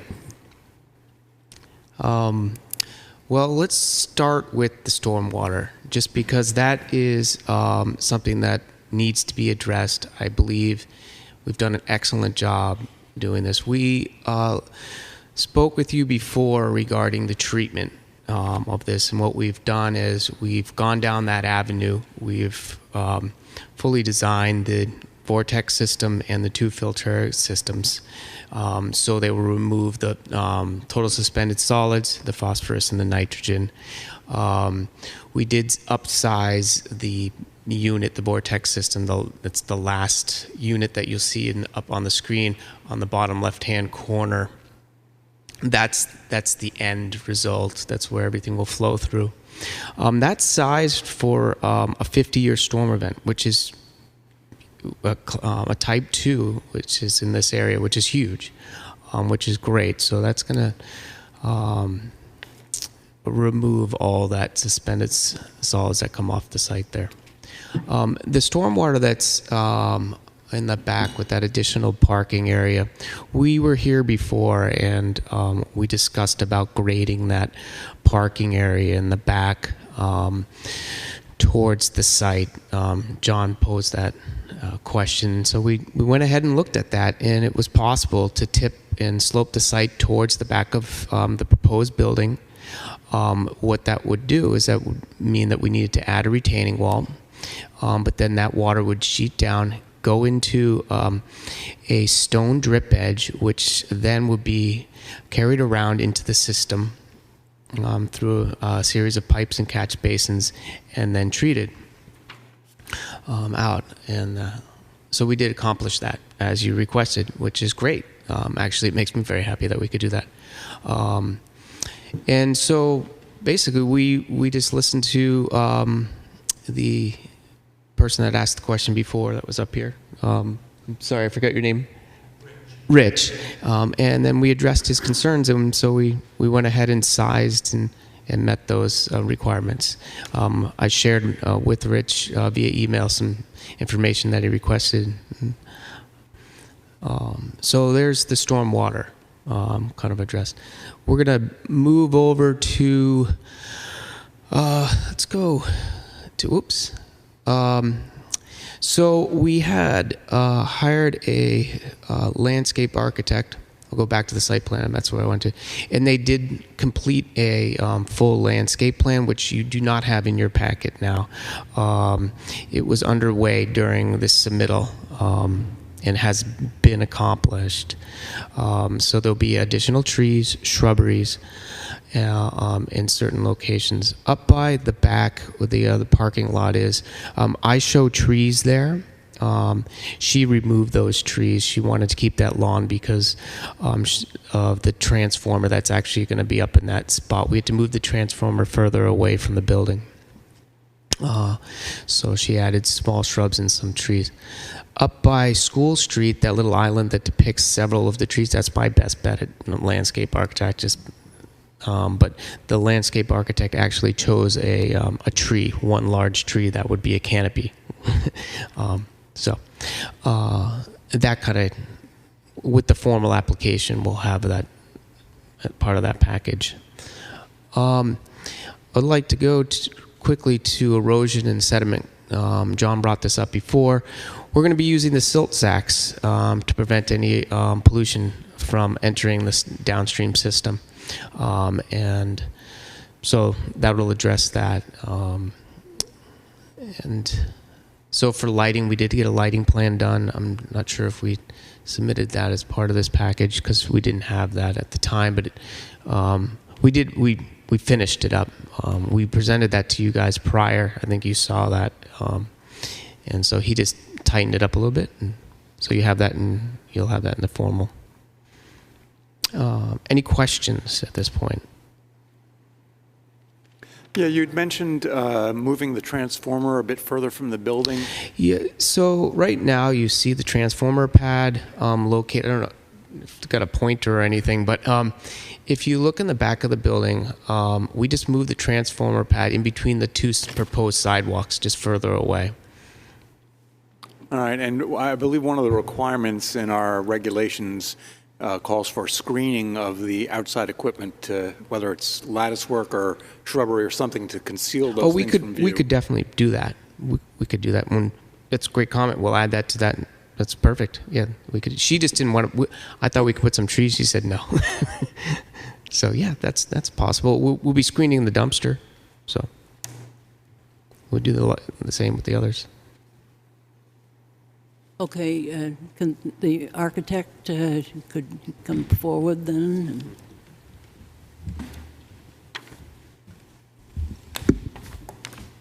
Thank you for having me back. Zach Smith with Harriman. I'm the architect for this project. Sorry, Paul. Can everybody hear me? Yes. Perfect. So this isn't the greatest picture to talk about it. It's taken about halfway up the project hill. This building is obviously on a hill that we're on top of in the town hall currently.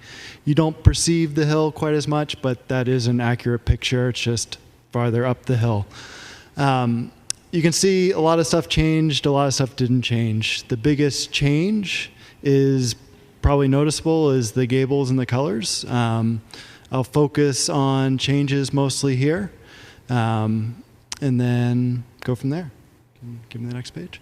And so, as I just mentioned, we'll show some other angles of this on the next slide, but the biggest changes are the gables, which we've heard a lot from both emails and comments before and after the last meeting I was present at. The desire of those forms versus the other forms. The core form of the building, the 18-foot high cornice band you're seeing there, is the nature of the building required for the other demands that are set on this project.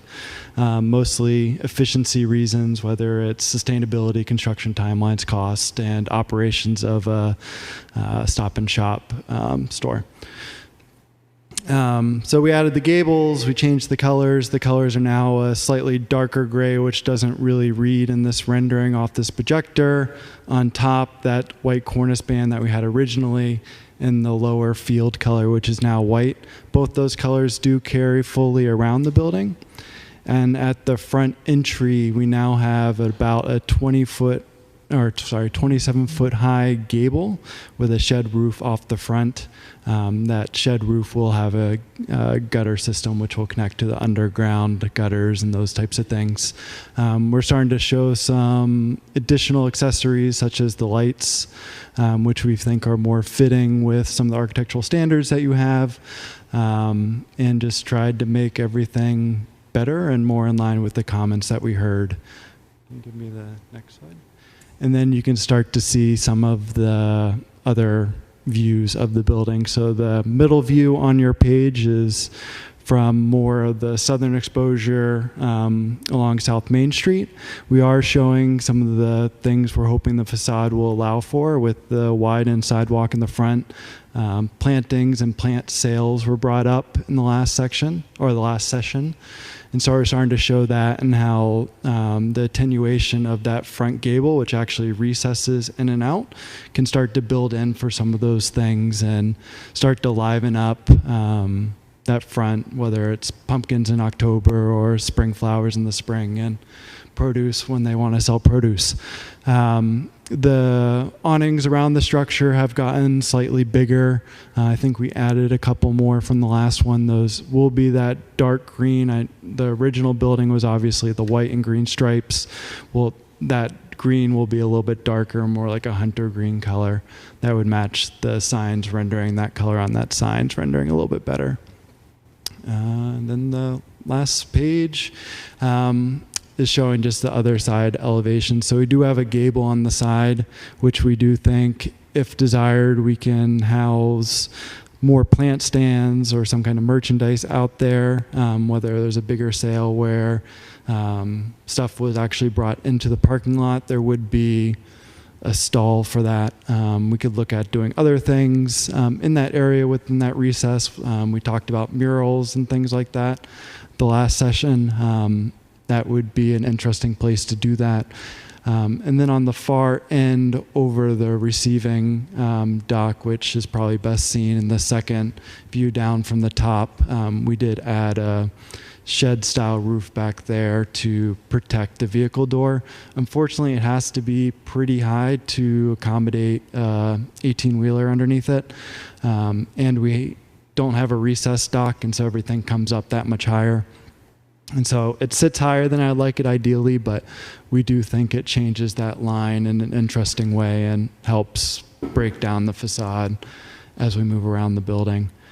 So I'll wrap up my comments there and let anybody ask questions. I'm sure there'll be plenty of comments, and so I want to make sure I leave time for that. Okay, go ahead, Doug. What is the material for the awning over the main entrance? So the material over the main entrance, that would be a black standing seam type metal roof. And is there any gutter system to control the stormwater coming off of it? We'll have to put a gutter there, and that gutter will be connected to the underground, the roof, water runoff, and internal gutter system. Which Just want to make sure people aren't going to get dripped on as they're walking in and out. Yes, thank you. So there will be some depth. Go ahead, Steve. Will the storefront framing match the awnings? Yeah, as close as we can. We'll be using probably a Conair system, which has a pretty dark black, which would match the roof system. Thank you. Go ahead, Ron. Perfect. Actually, I'm on to something else. So I'm wondering what the precedent for that flattened arch is up on the right-hand side. Like, I don't know anything else in town like that. So there's not a strong precedent for the flattened arch. There is some arches downtown that are more full semicircle. Yes, those as well. That could certainly be relooked at with that gable form. A higher pitched arch would certainly might be more fitting none. there. I'm not sure it needs something. Okay. It's probably not even a real window, right? It's a real window. It does stop at that cornice. that cornice line. The rendering's giving it a shadow, which makes it look like it's not a real window, but that would be a real window. It just wouldn't be able to go beyond that kind of backing cornice. So you don't think it breaks it up? Well, it just, there's no precedent for it. No, but it could be changed out to be straight across the top, and then it would look like a barn, which is the next thing I'm going to say. I still think the left-hand side of it still looks like a warehouse because it's still all one color. The gable roofs are much better, but I was kind of hoping that we'd have like the front, yeah, okay, the color's great, but then you get to the second gable and it's like, well, is that the garage? Or is that a second building, which would be really nice to break it up, you know, like we're using vinyl, so, or something like that, so we can change the color easily. Sure. I'd love to see it if it was like a couple of different things added on, like, you know, the big house, the little house, the woodshed, barn, you know, and even make the back end a barn. They're going to back up trucks to it, you know, and then it would make it look a little bit more interesting, especially on the back side of the building where it's still just one blank slate of something. Understood. Thank you. Okay, other comments? I think he did a pretty good job bringing it from the last rendition that we saw. I mean, I think it's come a long way. I went around to different towns and I looked at other places and other Hannafords, and some of them just have like one peak, or you go down to Rochester, it's got a couple, 3 peaks on that place there, but I think it's a little, has a little bit more class, a little bit more New England character, Wolfeboro feel. I like the new design. As far as Vaughn's question about the window, I think if it was a blank wall there, I think it would just look stale. So I kind of do like the breakup, and so I'm gonna head back towards the parking lot lighting. Wondering about the parking lot lighting on the poles. Is that where do we stand on that? Are we going to the theme lights that you have there on the building, or are we going to bring those to the parking lot and take the ones off the poles? We're not touching anything on the poles. The ones that are along the perimeter, those remain. They're off limits. We're not touching those. Okay, other comments? One more question, back to the awnings for a moment. What would happen to the fabric awnings in the winter? What would happen to the fabric awnings in the winter? They would most likely stay up. Awnings like that and a sunbrella type fabric would certainly be durable enough. If you're driving towards like a drip ice issue, I'm just thinking about snow load. I don't think it's going to be a huge issue. It should shed. All those awnings would be technically removable. They're installed by a clip system, and so if it became an issue, they could certainly look at removing them. But it's only about a 3-foot overhang at about a 45-degree slope. It won't shed, but it should melt pretty fast on those exposures. Thank you. Thank you. Okay, why don't I go to the public now? Any member of the public that has a question or comments, or go ahead. You may have to pull that down. I'm Patty Cook. I live here in town. Can you pull it down? Patty, could you lower the mic? Yeah. Bring the mic. Down more. Now can you hear me? Down more. There you now go. Can you hear me? Patty Cook. I just have 2 quick questions. And as I recall, there was an issue with the light packs on the town poles facing Hunters that way back Matt Sullivan was going to follow up on, or other people were going to follow up on. And now, as I understand it, they're staying in place, and I'm confused because there was a lighting issue at Hunters that was supposed to be followed up on, and as I understand it, it never was closed. My second question is, as far as the renderings that are shown, are all the mechanicals and or HVAC equipment or anything else that would be visible, are the drawings accurate, or should those items be shown, or should we ask the questions of what we would see as far as mechanicals on the roof? Could you come up and speak to the microphone, please? Come on up, please. You don't have to go away, but... Those are accurate. We don't plan to have any rooftop equipment. There will be some roof drains and plumbing, vents, and those types of things, which wouldn't be noticeable from the street. Okay. Thank you. We had a discussion with the about the lighting in the TRC meetings, and we went through this with Barry, and those lights were just going to remain. That's as far as I know. And we did a lighting analysis. That's what we provided before the last meeting. Can you hear me better? Hold on. How's that? That's good. All right, all right. Yeah, so we met before with Barry and about the lighting. So he said, we're just leaving the lighting the way it is. We did an analysis of it. We accommodated that with the lighting that's on the building just to show about spillover, and that's just how it is. So there was a discussion. So. Patty Cook. I live here in Wolfeboro. So clearly the light pack situation that's appearing throughout our town is of concern to me and others. And again, I asked the board to relook at what had been an issue that, as I understand it, was not looked or followed up or closed up as far as the loop. Light packs that are used in lieu of commercial properties putting in appropriate lighting, I think, is a slippery slope. As a commercial property owner here in town, we spent extensive time, effort, and money to do dark sky compliant lighting, and that was lighting appropriate for our property.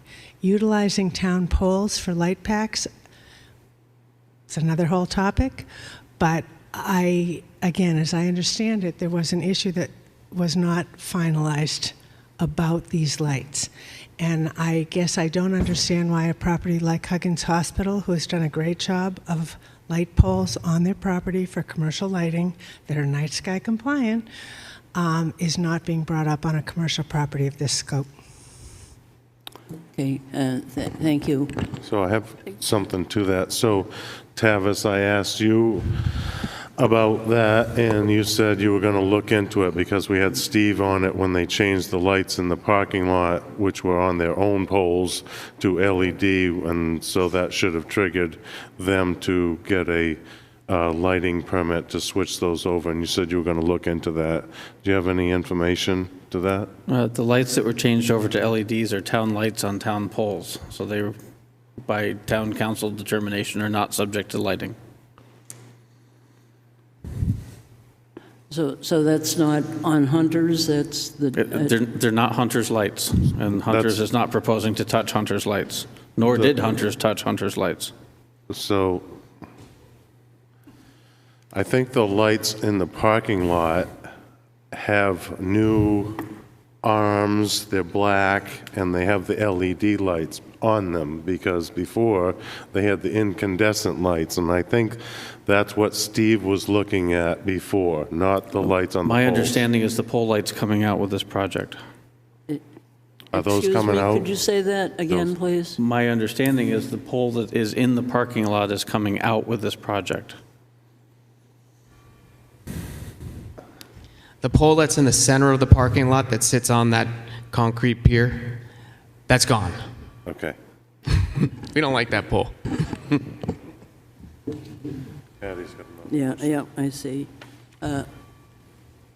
Sorry, I will let this go as best I can. But again, I do not understand in the town of Wolfeboro why town poles are utilized to light up commercial parking lots.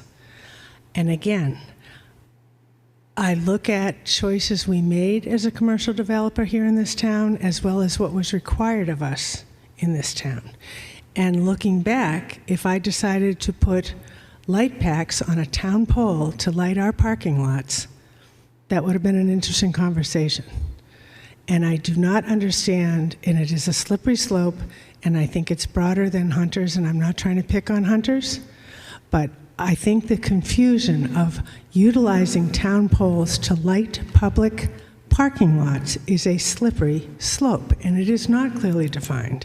And if you go to the town docks, and if you go to multiple locations in town where these light packs are appearing and lighting commercial spaces, I guess looking back at the Pickering House Inn, I should have put light packs on a number of poles to light our parking lots and call it a day. And I think it's something to be relooked at. Okay, thank you. Kathy. Go ahead, Suzanne. Yeah, okay. Go ahead, just a second. Go ahead, Steve. Patty, I agree with you that it is a slippery slope with these utility pole lights. Over the years, you had options. You could light your own parking lot, or you could go to the electric company and they would put a light up and you would rent it from them because it was on their pole. And that's throughout the town. Steve, could you move closer to your microphone? So I guess my point, Patty, is that the facility had a fire.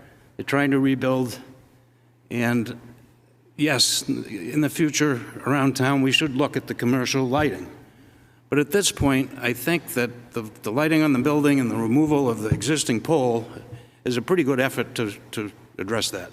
I'm asking about the other. Yep. Sorry. I am asking about the perimeter lighting of pole use. And again, I will say as Huggins Hospital's example, they were put through a number of steps to do appropriate lighting for a commercial parking lot, and I think they did a good job.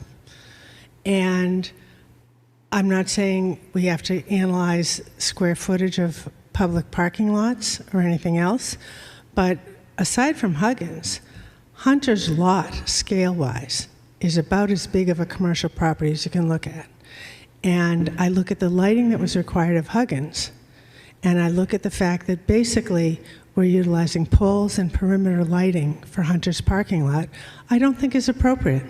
And I don't think it is in compliance of night sky lighting.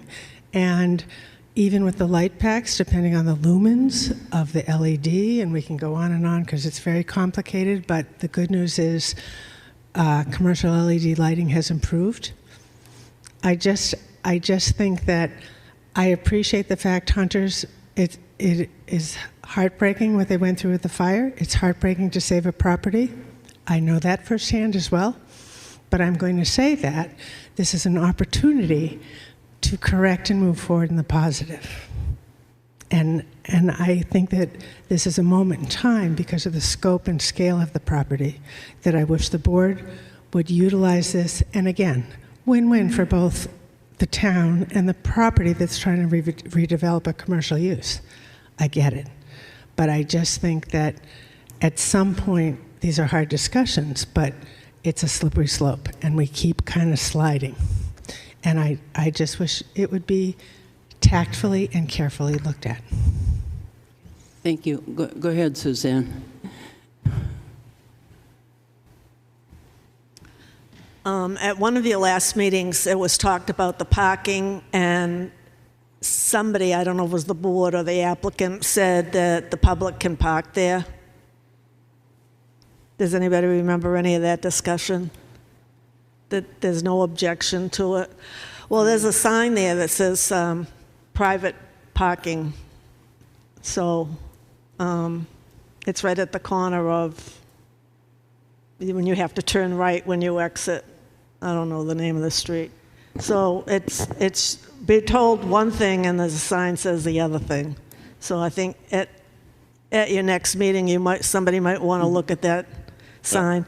I probably forgot the four things I was going to ask. One was the awnings. Are they seasonal retractable awnings, or are they permanent stationary awnings? And in Sunbrella, I can tell you, is guaranteed for 5 to 10 years. They'll be replacing those all the time unless they're vinyl or acrylic, something that can take the weather continually and the cold weather and snow and ice. So someone make a note on awnings. The other thing is the windows that aren't windows. I presume there's no glass because they need the wall space inside. Is there something that can be done to soften that look with either some lattice or some simulated kind of shutters or something to soften that? I don't know the answer. The third thing was the perimeter around the building where it looks like it's a sidewalk, like cement. What is that going to be? Is it some of it, at least in the entrance, going to be cobblestone or fieldstone or brick or something rather than cement around the building? That was the third thing. And the fourth thing was, trees. Now, at the last meeting, it was said that the landscaper suggested that it's not a good idea to try and put any trees in the parking lot area because once you build that perimeter around the bottom, John, you know what I'm talking about probably, that the trees don't do well. They would last maybe 5 or 10 years or 10 years or something, but it was called, I thought it was quite clever, it was called Rent a Tree. Well, I rather see the applicant rent a tree that lives for 5 or 10 years, I imagine 10 years or more, and him having to replace it than to have no trees at all in that parking lot area. And it looked like there might have been a spot where there couldn't be parking. There were some hash mark lines. There maybe could be a tree there. I'm sure they could find 1 or 2 spots to put a rent-a-tree. And then the last question is technical, for which I would not have a clue, but I would ask Paul. Your stormwater management plan is a 50-year storm. Why did you choose a 50-year storm and not a 100-year storm? Lots of times, big projects like this will do a 100-year storm. That question's for you, I think. Yep. Yeah. So what we were talking about before is Rent-A-Tree was for the Filterra system. The Filterra system is basically a unit, and the tree ball goes in it. That's what we were discussing before about in the boxes. We decided not to put trees in those. But around the perimeter area, yes, we've proposed trees, so there will be trees there. Yeah, along the perimeter of the parking lot. So those will have the trees. Why we didn't design for a 100-year storm is because the unit, it's the biggest unit they got. That's the one that is going to satisfy the needs for this project. 100-year storm is huge. It'll be. Oh, I know. Yeah, but it's just a big storm that the unit there would be massive. It wouldn't really fit there. So, but great question. But yes, we're going to have trees around the perimeter. Okay. Thank you. No.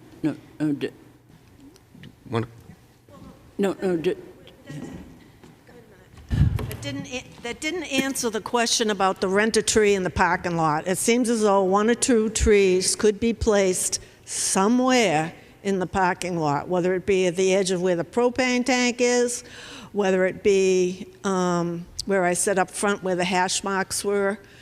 And then you didn't answer anything about the cement around the perimeter. And nobody answered about the windows. So I asked 4 or 5 questions and I got no answer. Okay, but asking the questions, they may very well deal with that at the public hearing, so. Yeah.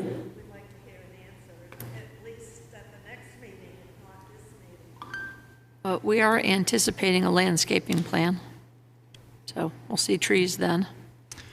The green awnings are fixed awnings. The maintenance of those will be on ownership, and you'll have to hold them to those standards of making sure they maintain them.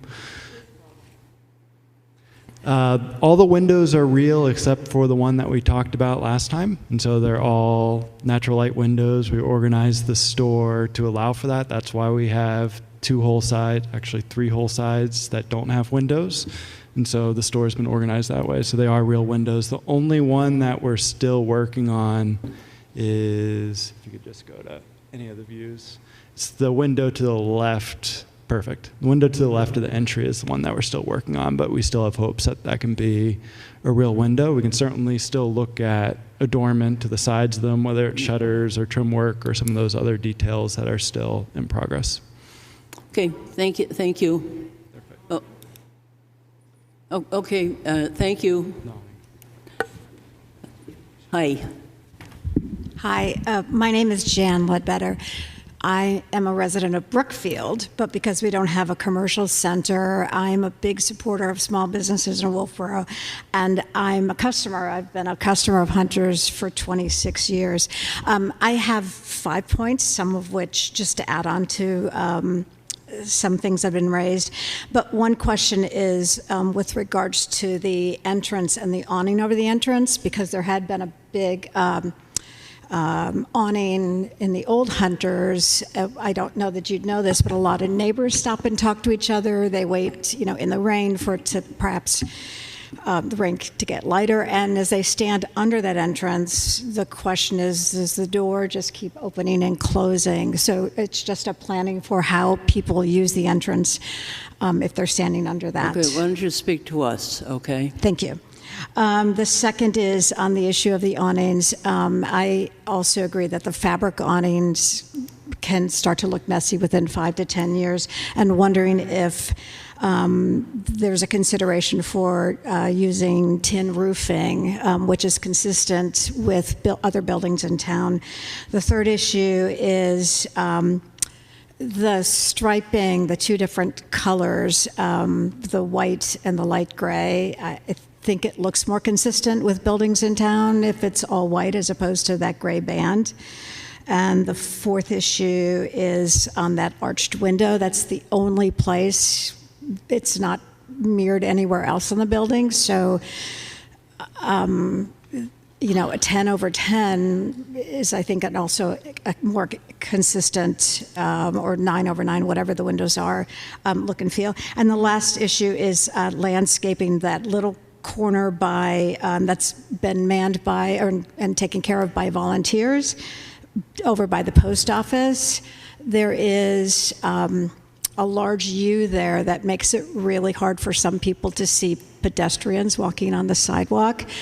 And I know that that's landscape area, garden that you've really depended on volunteers to take care of, but it's been inconsistent. And I don't think that they're trimming a large shrub like that. So I think that if that's not part of the landscape plan, it should be in consideration. And that's it. Thank you. Okay.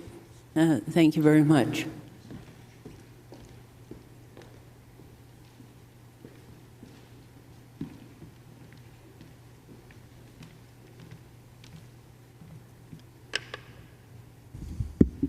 Rich Massey for Wolfeboro Waters Committee. First thing I want to do is acknowledge the amount of engineering that has gone into attempting to meet the requirements of the stormwater regulations. What we've been given in the last couple of presentations is much more than we might have been led to believe we were going to get during the initial discussions. So I think we want to acknowledge that a fair amount of engineering has gone in and has gone a long way towards meeting the regulations. With that said, Wolfeboro Waters folks had a number of questions that we would ask the planning board to consider. The first one has to do with the runoff from the back lot, the lot that would be behind the store itself, and runoff from the roof of the building itself. I haven't done any calculations, on my own, but my sense is that we're talking about somewhere between 1/4 and 1/3 of an acre of impervious surface runoff between those two surfaces. So the question is that water being discharged directly into the parking area, or is it somehow being directed in a more direct way into the stormwater control measures that are proposed to be put in place? I think the question would be, has any thought been given to capturing the stormwater runoff from the roof and from that back area and either infiltrating them or at least releasing them slowly? Suzanne's question is actually pertinent at this point, and so is Paul's response. What he said in response to her question about why didn't you make it why didn't you size the system to deal with a 100-year storm, something bigger than a 50-year storm, which I think most of us might feel is more likely to happen more than every 50 years, given the trends in the way storms are moving. So the answer was, that's as big a unit as can be put in there. And so there is no possibility of putting in a bigger system to handle what might be increasing amounts of water.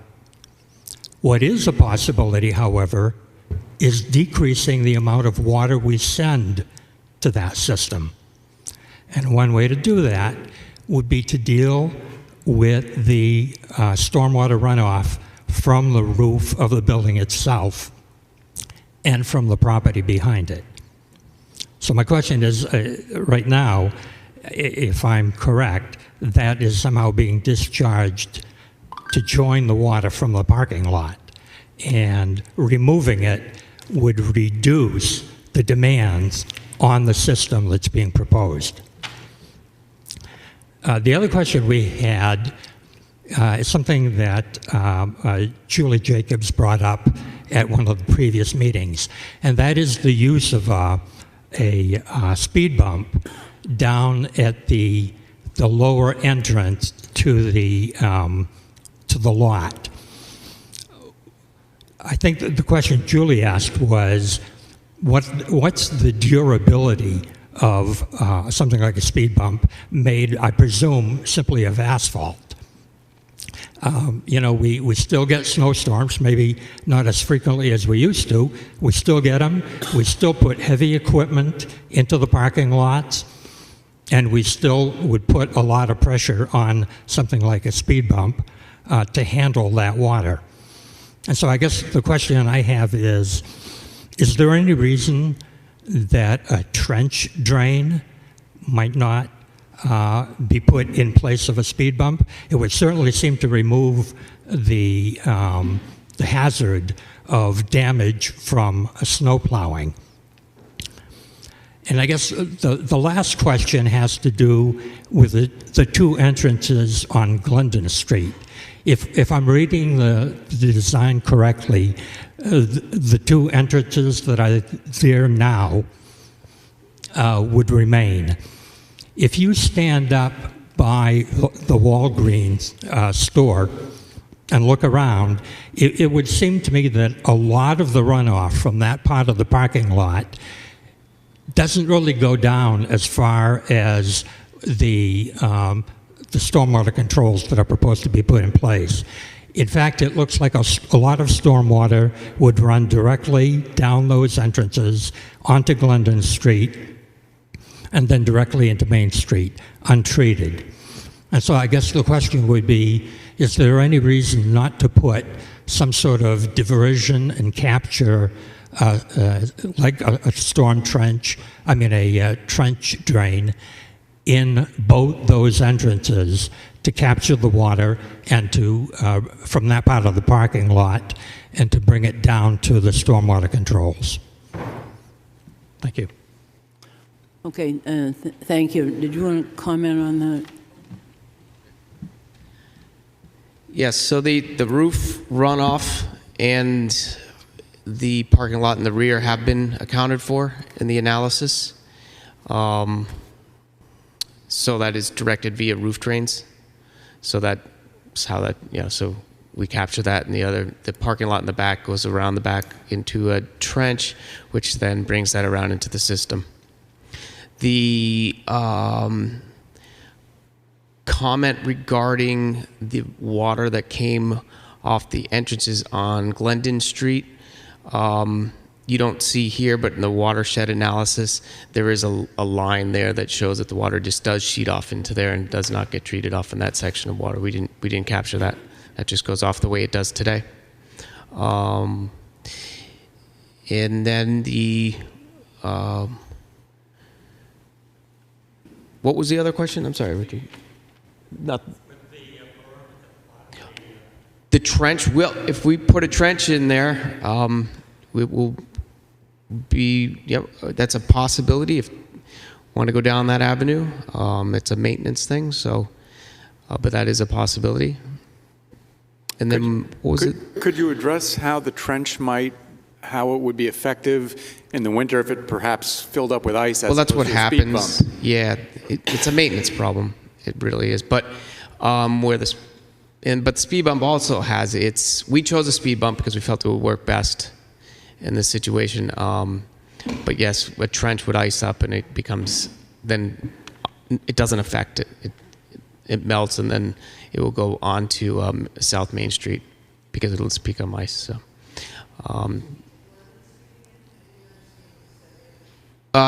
Presently, the storm water goes onto Glendon Street, like it shows, and we're not changing the drainage pattern.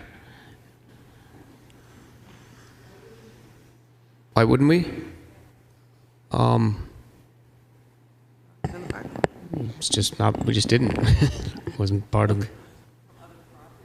No, What's that? If you want to speak, you have to get up to the. The drainage that's coming off of kind of where the Walgreens parking lot presently goes off into Glendon Street and then down into the storm drain system. That's what it does today, and that's what we're not changing it. I mean, it's impervious to impervious. There's not really a change in coverage, so it's not like we're pre and post. So we're just what we're trying to do is the best we can to what we've got. So we're trying to treat what we can. We're trying to adhere to some of these regulations. So. Okay. So can I add to that? So if the Glendon Street entrances are part of the Walgreens lot, is that part of this application? We're not modifying anything there except striping. So. I'm saying it's not part of this application because it's a separate lot. It's a separate lot. That's correct. Yep. It's the stormwater coming off a different lot. That's all. But I understand Mr. Massey's point and the prudence in trying to solve that, but I don't think that you're responsible for that at this point. But and again, if your system is maxed out at the 50-year, you probably can't take that water from another area and add it to it if you're already maxed out. Yeah, and that's size pretty big. It's a 50-year storm event, which is massive. I mean, the state of New Hampshire regulations only use 50-year. They don't even bother with the 100-year. I mean, that's just, and if you're concerned about climate change and the severity of a 100-year storm doesn't happen every 100 years. It's the probability of that occurrence, that intensity occurring within. So you could have 200-year storms within a year. That's just the probability of it. So that's how that works. It's okay, not really. So the speed bump. And then if you have a trench galley, you have open air. So the open air is where the freezes up, and then you get the sand that washes down in there, and that complicates it as maintenance-wise. If you have a bump that's a kicker, that's moving everything to your area that's going to be cleaned. Is that how you? Yeah, it works just like curbing. It's just like curbing. So it's used, that's the idea. We call it a speed bump. We stopped calling it a speed bump because people said it was a speed bump, so now I call it a diversion. It makes it sound better. It's a sales thing at that point, but it's really curbing. We're using the same essential thing. It's a means of transmitting the water and the pollution into an area that can be treated with the best efficiency. And could you explain where the roof water goes? Yeah, the roof ultimately? water goes into, there's a catch basin that's in there that'll be plumbed into it, and then it goes right into the drain system. And it goes through the filtration system? It goes into the vortex system. Yep. Yep. It uses what's out there today, and we just take the roof drains and we plumb it in, and that's it. I'd like to make a point that you need credit where credit's due. There was questions about drainage onto School Street. You addressed that with the low point against the building. Yeah, that was a Put tough. it into an infiltration system around the back. Yeah, so that was a tough. That was pretty difficult You got to to do. give them credit where credit's due here, you know. And we're adding that You've big got retaining runoff wall. Onto Glendon, you do, but Steve, you've done a great job here. Thank you. Yeah, that retaining wall is a big added cost for that. It was a big thing to pitch it back like that. So we looked into it, and it was doable. Okay, thank you. I have to apologize to Paul. I'm not sure I understood the answer to the question about the roof. I take it that it discharges eventually to the into the proposed treatment system, but I'm not clear on how that happens. Does it discharge directly onto the parking lot? Does it flow under the parking lot through some drainage system? I just didn't hear the answer to that. The roof runoff gets captured into a catch basin, so it's under the parking lot. So it does not sheet across the parking lot. Okay, thank you. Okay, no, come on up, Ann. It goes into the vortex system on the left hand, on the bottom of the screen.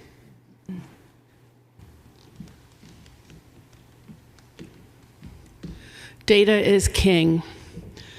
Ann, could you introduce Ann yourself? Blodgett, resident. Further to the 100-year flood event, percent of chance of flooding in the 100-year flood category over the next 30 years is 26% in New Hampshire.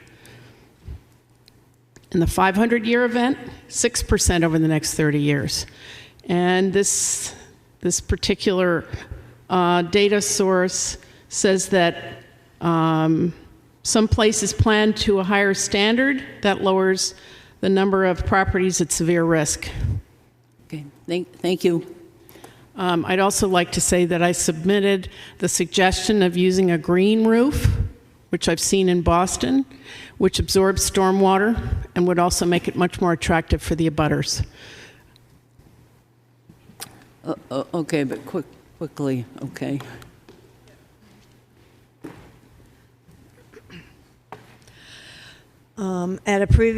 Suzanne Ryan again, at a previous meeting, it was discussed about catching the water down at that corner there with the vortex and the separators and all that you have to maintain that system.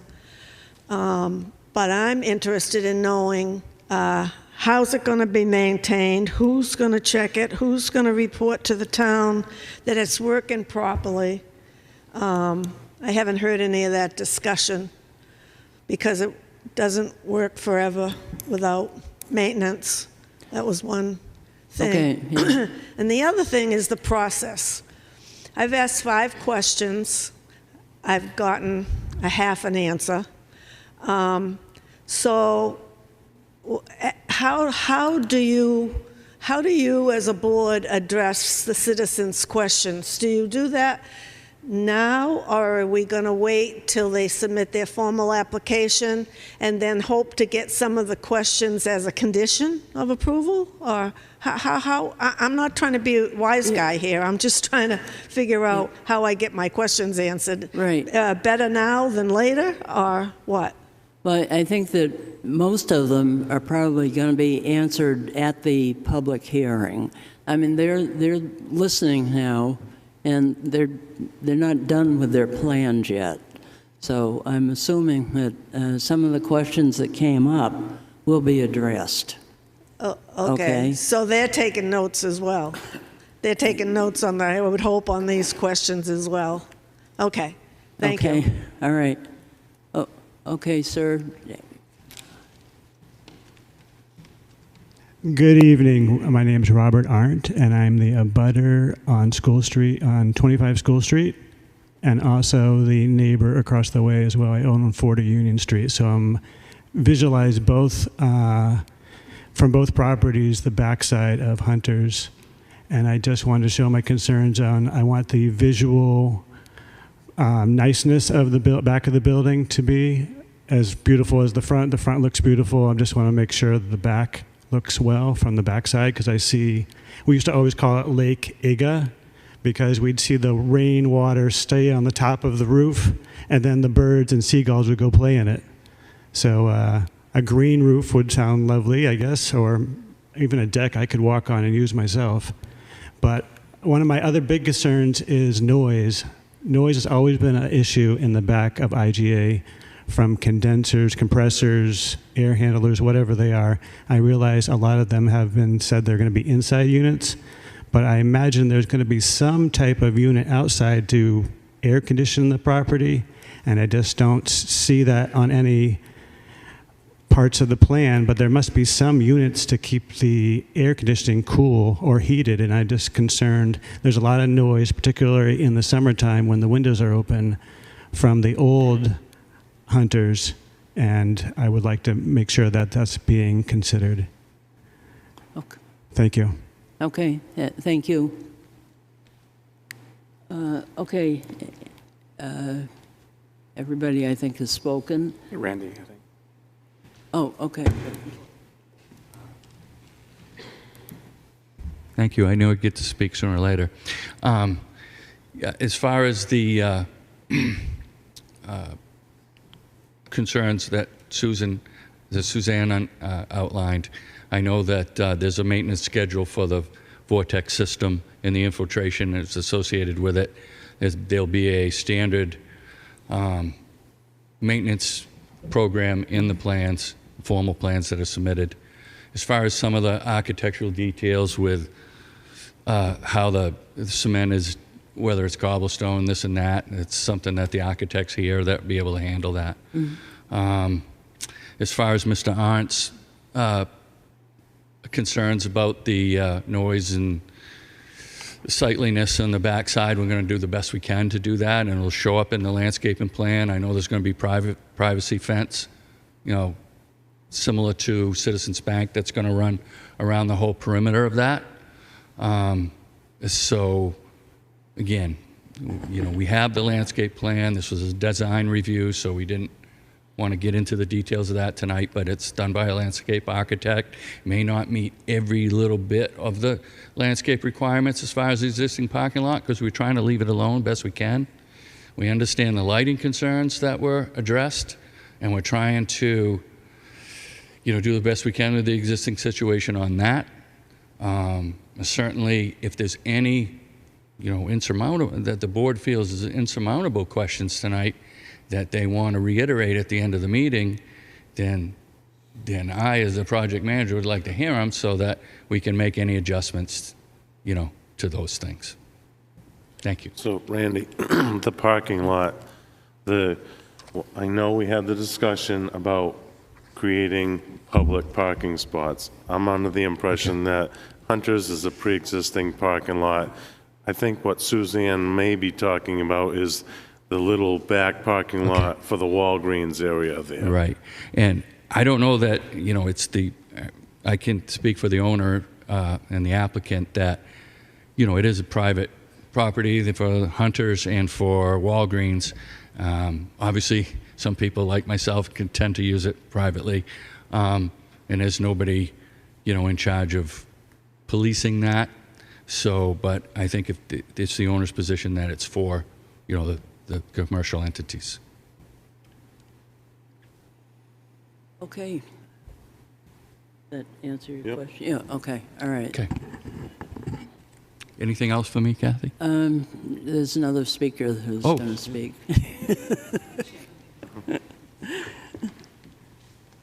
Hi, Andrea Dudley, resident, and I would just like to piggyback on what Suzanne said about the long, I think the front looks fabulous. I think there's been great progress there, but I would just like to piggyback on the long walls where there is nothing, and I would be hopeful the next time we come back. I heard mention of possibility of murals or something else. I'd like to see some more creativity around that, what could be done to make those more integrated and not just be long blank spaces. I understand the need for utility inside and shelving and that kind of thing, but what creativity could be applied to those as well? Thank you. Okay, thank you. Okay, any more planning board questions? A question, I guess, for Tavis. I noted that from the TRC that there was no feedback from the police department. Do we expect any? The only comments from the police department were the recommendations of security cameras, which is underway. Thank you. Okay. Rob's concern about noise. Rob. Well, Tavis can answer that. There's a noise ordinance, so they'll need to comply with the noise ordinance. Okay. I don't think he was talking about the noise ordinance. I don't think he was talking about the noise ordinance. I think he was being specific about air handlers on the building or something of that nature. So maybe the architect could. I think we've heard there aren't any on the building. They're behind it. Let's just. Well, go ahead and. That's correct. Hopefully the situation will improve with technology that has changed over time and they've gotten quieter. It's also the system that we're using that we've talked about a couple times that consolidates all that equipment into one condenser pack is more centrally located, basically between Hunters and the CVS or Walgreens, I forget what the drugstore is, back there, so it's actually farther away from the budding properties. I'm not sure where the previous ones were, but I assume closer to those properties. Actually, I think the person who was concerned is located on School Street behind the building. Yes, I am right where I guess you're saying they're more on the left now, because they were more closer to 25 School Street on the right, so they're moved over. I'm not sure which box it is, but it's one of those two boxes by Oh, okay. Okay. Thank you for addressing that. Certainly, I know newer ones have gotten quieter, but just sometimes they get old and they start whining, and then what do? What's the noise ordinance say for that? When you have a whiny air handler condenser, what are you supposed to do then? Okay. Thank you. Okay. Hunters, I think you go ahead. At the May 16th Planning Board meeting, Randy went through his timeline for the project, and I was surprised to find that he made no mention of going to the Board of Adjustment to obtain a special exception for the expansion of a non-conforming structure. So I posed the question of when Hunters was going before the board, and I received a response from Tavis that it was his office's opinion, with advice from council, that no special exception is required for the project. So I did a little research, and Kathy's got one of these. And the pertinent provision of the zoning ordinance is section 175-43, 1C. And that provides any portion of a building or structure may be expanded or extended by no more than 25% of the non-conforming building or structure, but with no further intrusion into the setback by special exception. As As I read this, that says that if you're going to expand a non-conforming structure by 25%, you cannot expand further into the setback, but you need a special exception. And if you look at section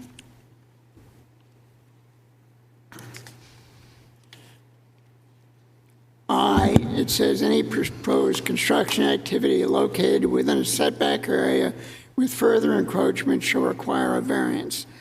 So if you try to interpret it that the further intrusion into the setback areas by special exception, section I specifically says that's not the case. But since it became apparent that there was some question about how to interpret this provision, I did a little more research, and actually the 25% special exception provision went into the ordinance, I think, about 1974. In any event, 1977 Wolfeboro ordinance reads, a non-conforming building or structure may be maintained or rebuilt as it existed at the time of the passage of this amendment and may, by special exception, be expanded by no more than 25% of its area at that time. The current version was amended in 2019, and I did go back and look at the minutes. At the time of the amendment, Section 175.43 read, a non-conforming building or structure may be maintained or rebuilt as it existed at the time of the passage of this section and may, by special exception, be expanded by no more than 25% of its existing area at that time. Basically, that's the same as the 1977 language. In fact, the only change is in the current one, it reads section, the old one, it read amendment, and it refers to the existing area. The planning board discussed the amendments in 2019, starting in September 18th, and I can go through these, but basically, whenever there was any discussion, and it was discussed September 18th, November 20th, December 4th, do you want one of these?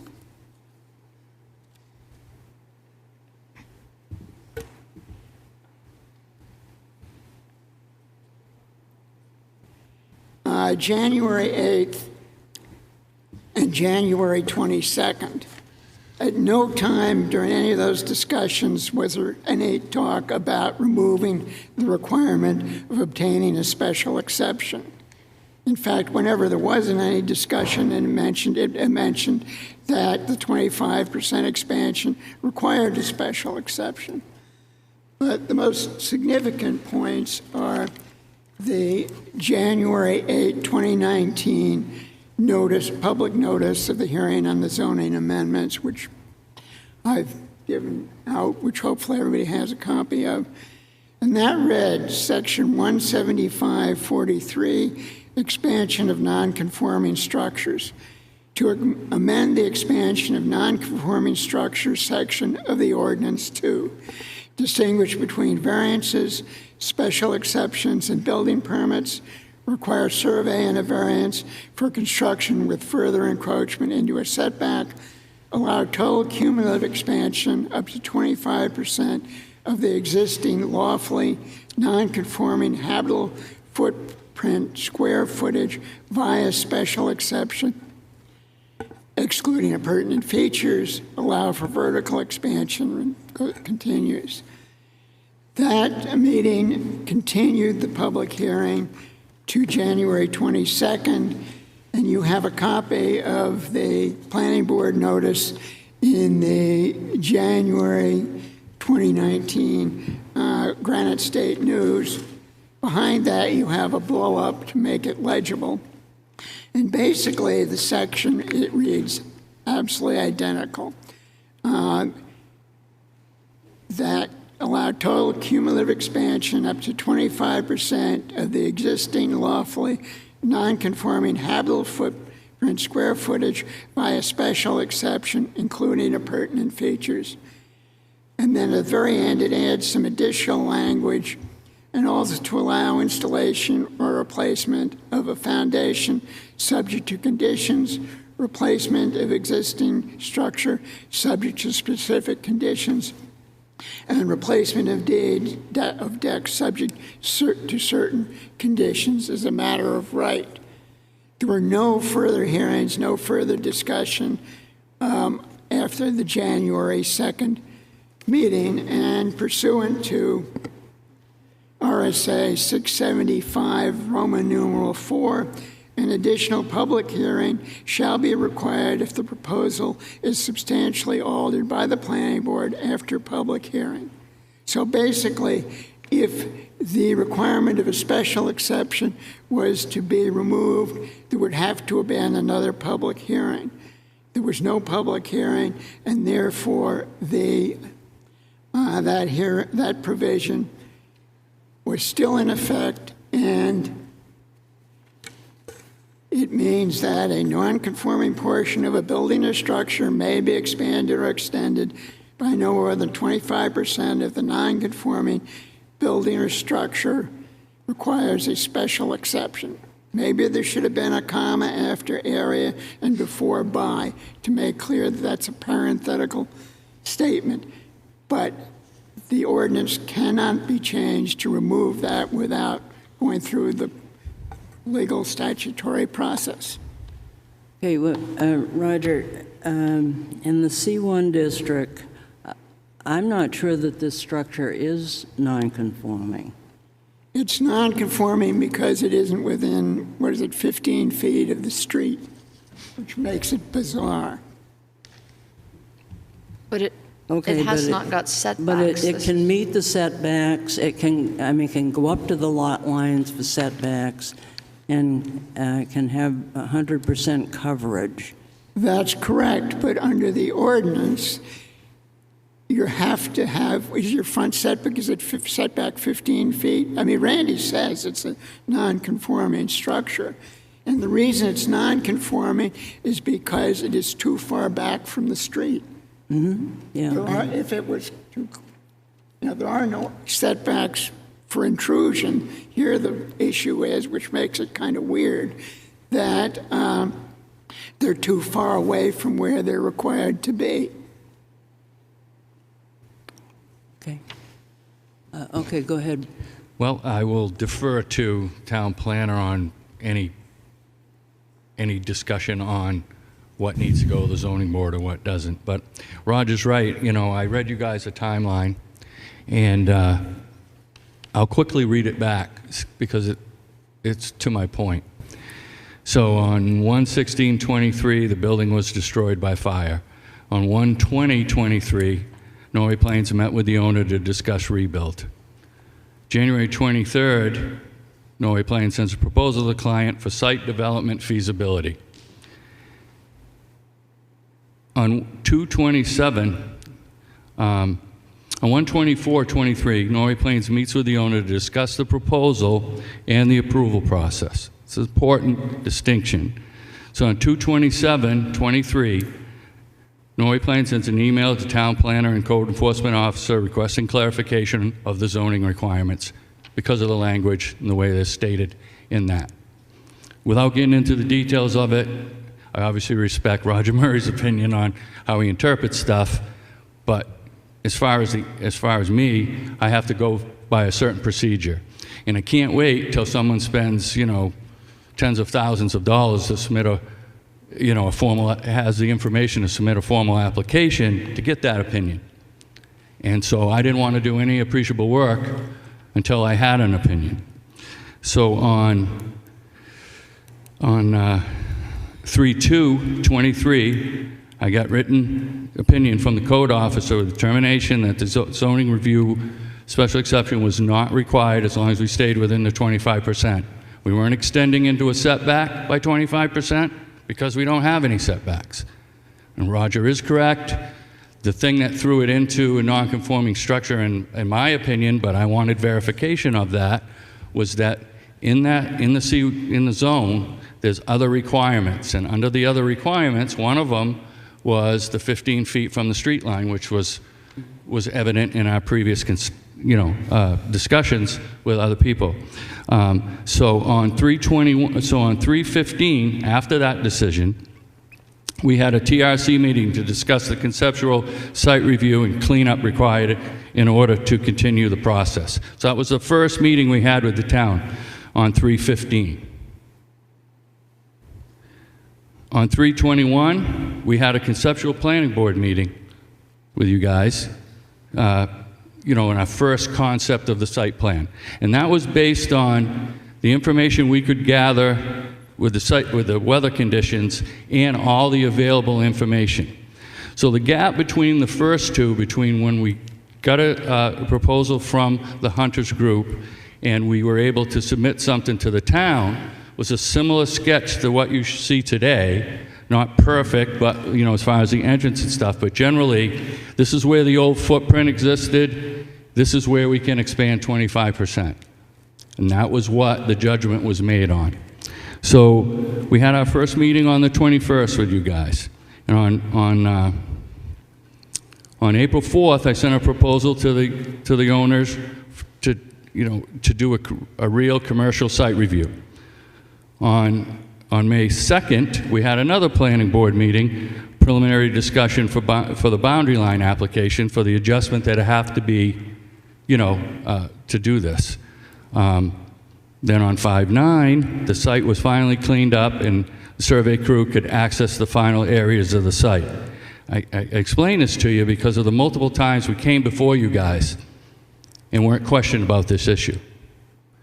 So on 5/10, we had a team meeting with all the players with Hunters to try to go over the comments we received on the 2 previous planning board meetings to see what we could do about whether it was drainage, architectural requirements, lighting, etc.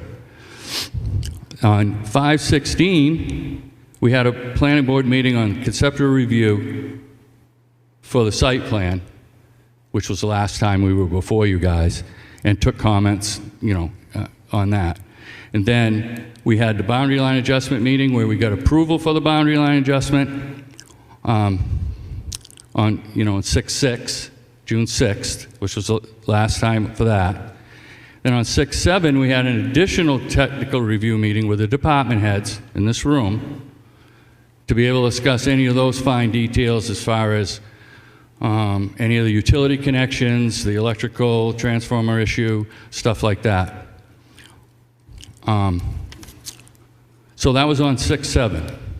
And then the next timeline is tonight to be before you guys as requested on a design review to get additional comments, submit a formal application. Ironically, to submit a formal application for the July meeting because of the July 4th holiday, the deadline was today. So we did that. And we have a full set of plans, including the lighting plan that was mentioned, including the landscape plan that was mentioned, and a fully designed site plan that takes in most of the possibilities that were discussed tonight. So from my perspective, and that's the only one I can basically have, I felt that the issue that Roger brought up was asked and answered. That is something that you guys internally will have to answer. I can't answer that. I have my own surveyor's opinion that stems from 40 years of dealing with these sort of things, and that is why I asked the question at the time. The language ain't the greatest in that, I don't think, because of the comma and the fact that, it says extension into the setback when there ain't any setbacks, but that's not on me to determine. But I will say, and I know you guys, most of you guys pretty well, I went through this on another application, which I won't get into. I really feel that if there's differences of opinion between the departments or between individuals on the board, the town planner, whoever it is, that it's really needed that that decision gets made as a group so that we don't end up like we are right now with a situation where we spent all this time and money on something based on an opinion that could cause a problem with the owner's timeline and everybody knowing that situation. So I say that in a friendly way, but it is important. Thank you. Yeah, if I could just respond, I was not on the planning board for the, prior to the last election. And the reason, I assumed you were going to the Board of Adjustment. I mean, that's what's happened for 50 years. And it was not until you didn't mention it that I ever thought, because my concern at that point was they really should go to the Board of Adjustment before they came back to the Planning Board. And one of my concerns here is not Hunter's application. I'm concerned about a provision of the zoning ordinance being rewritten going forward. Mm-hmm. I don't want to see that disappear, and in fact, it can't disappear because the legal process has to be followed, and once you had that final public hearing, that froze what went to the voters. And,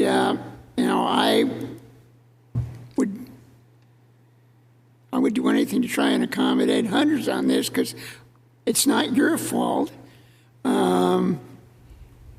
But it was just something that I was unaware of, and I think it's important to bring it up for going, if not here, at least for going forward. Sure, I understand that. I like Hunter's new building.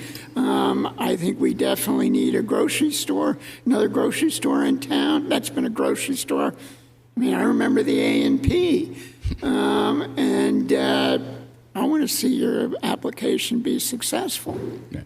So just for honesty's sake, we submitted an application, full set of plans on June 20th for the July 11th meeting. Okay, if there's internal discussions that send it in a different direction, then I just need to be informed, and the owner needs to be informed because it's going to affect him. My feeling is... Tavis, do we have a legal opinion on this? Yes, we do have a legal opinion that a special exception is not required for the proposal.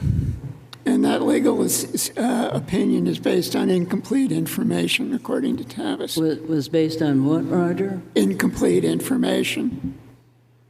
Well, She did not have any of the background history because you cannot change it without going through the public hearing process. I don't think the planning board's attorney did change the ordinance. I think they read the ordinance and looked at the application and made an interpretation. Which was incorrect given the past history. If you ask the attorney... That's fine, but I will tell you with a straight face, everyone in this room and watching on TV, when somebody comes in and asks to build, the code enforcement officer and I look at what the regulations that are online look at. We do not deep dive to make sure that they all say exactly what the board voted on at the time they were voted on. The words are written the way they were written, and that is what the applicants rely upon when they submit an application, and that's what code enforcement looks at to make an interpretation. When there's a question, the appropriate counsel is involved, and we rely upon those determinations. As Randy alluded to, and I won't say the Eastern word like he won't either, the planning board has every option to make its own determination. Let's stick to this issue.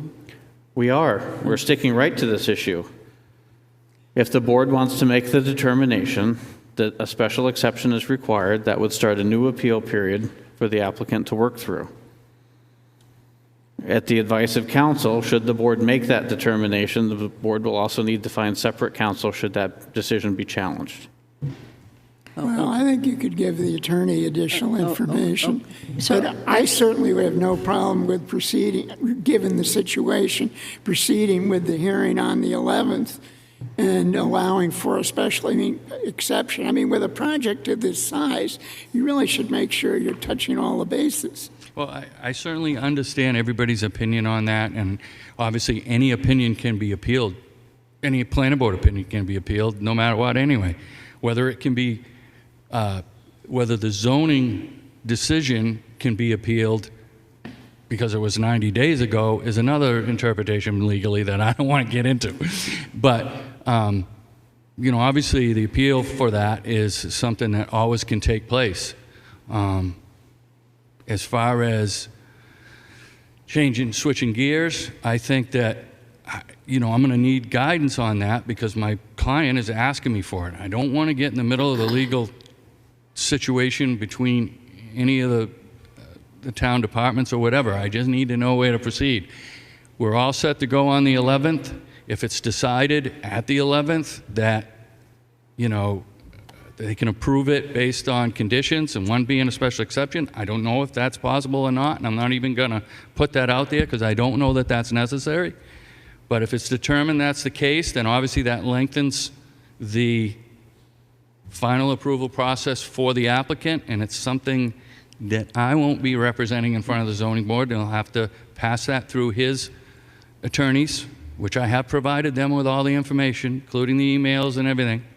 So, I'll have to be like not out, but, I'm kind of out of that.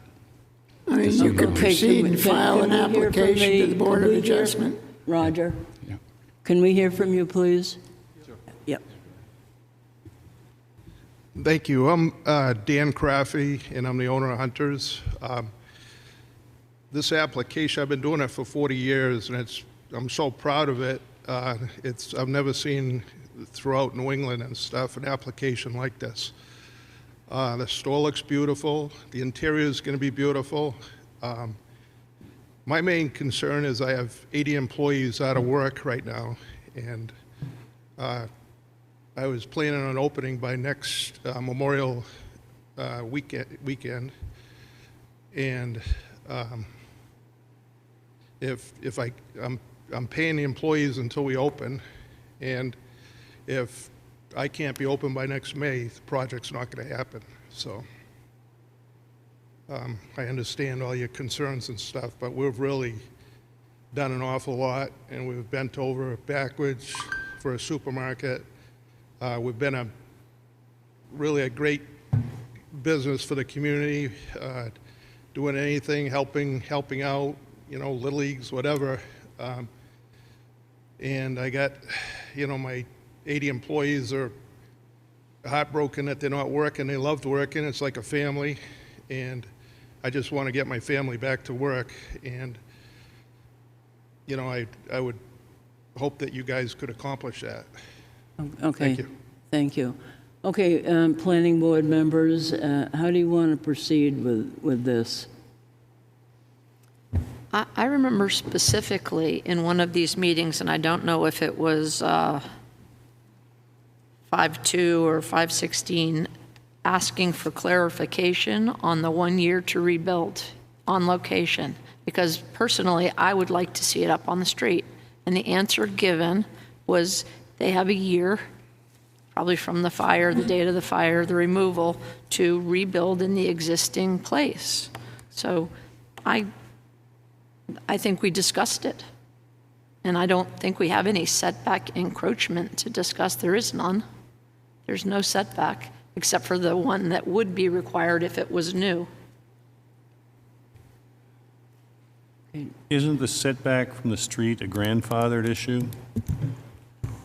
That's when you get into where the existing footprint is, yes. It's also very clear in the ordinance that there's an incongruity between the setbacks in the district and the 15-foot rule. I don't quite know how you say you can have a 0-foot setback, which means you can build to the property line, and then in any case, you still somehow have to make it within 15 feet of the front. That it doesn't, those two things aren't equal. They're dispositive to one another. Well, not really, because the provision states that it's the front setback that's 15 feet. It doesn't address the other setbacks. Sure, maybe the applicant would consider a cart corral that extends out to 15 feet that's attached to the building. Anyway, that's not the problem that we're having right now. Well, it would, because then the new structure would have a 15-foot setback. Right. Okay, well, according to what Randy just said, is the application is in, so it needs to be dealt with. Correct. Yeah, okay. So I think staff's position is the determination question has been asked and answered, and it will ultimately be up to the board whether you want to make a different decision. Okay, all right. I think we need to move on now. And so, I mean, basically, the application is in, and we'll need to deal with that in whatever January, whatever the date is. First meeting in I wonder if I could ask a question. It's a quick one. I wonder if I could ask a question. Yes, sure. Okay. Go ahead. My name is Steve Johnson. I'm a resident of Wolfeboro. I live on Pleasant Street, just around the corner from Hunter's. Number one, I'd like to see Hunter's built back sooner as opposed to later to get the people back to work. And I guess my question is this. At this stage of the process, do they go forward unless you vote tonight to make a change? In other words, unless you vote tonight to require them to go to the zoning board, are they free to proceed? Yeah, the board is not voting tonight. Yeah. This is a design review only. So when do you vote on something like that? At the first meeting in July. So they won't know until the first meeting in July whether you're going to take action on Roger's recommendation. Well, that's what the process is. The application is in. We have to deal with it. Okay. Okay. Thank you. And thank you. Okay. Anything else on this at this point? Because we've got a couple other items here. Would you consider entertaining a motion that we proceed with the site review hearing on July 11th? Well, it's already in, and I assume there's going to be a legal notice in the paper. Be a legal notice in the paper, and the board will have to decide if it's complete and to move forward. Deal with it. So we are talking about proceeding with the hearing on the 11th? Yes. Okay. Yeah, right. Okay, all right, moving on. Doug, if you will take over on the next application. Yes, so I need to step down. the next application is for Harriman Hill Phase 3 Conceptual on Beck Drive, tax map 175-20-1. You okay to sit on this? Yeah. Nothing there anymore, so.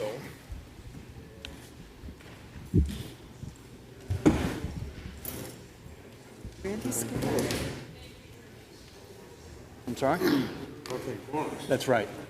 That's correct. Let's give it a moment for us to quiet down.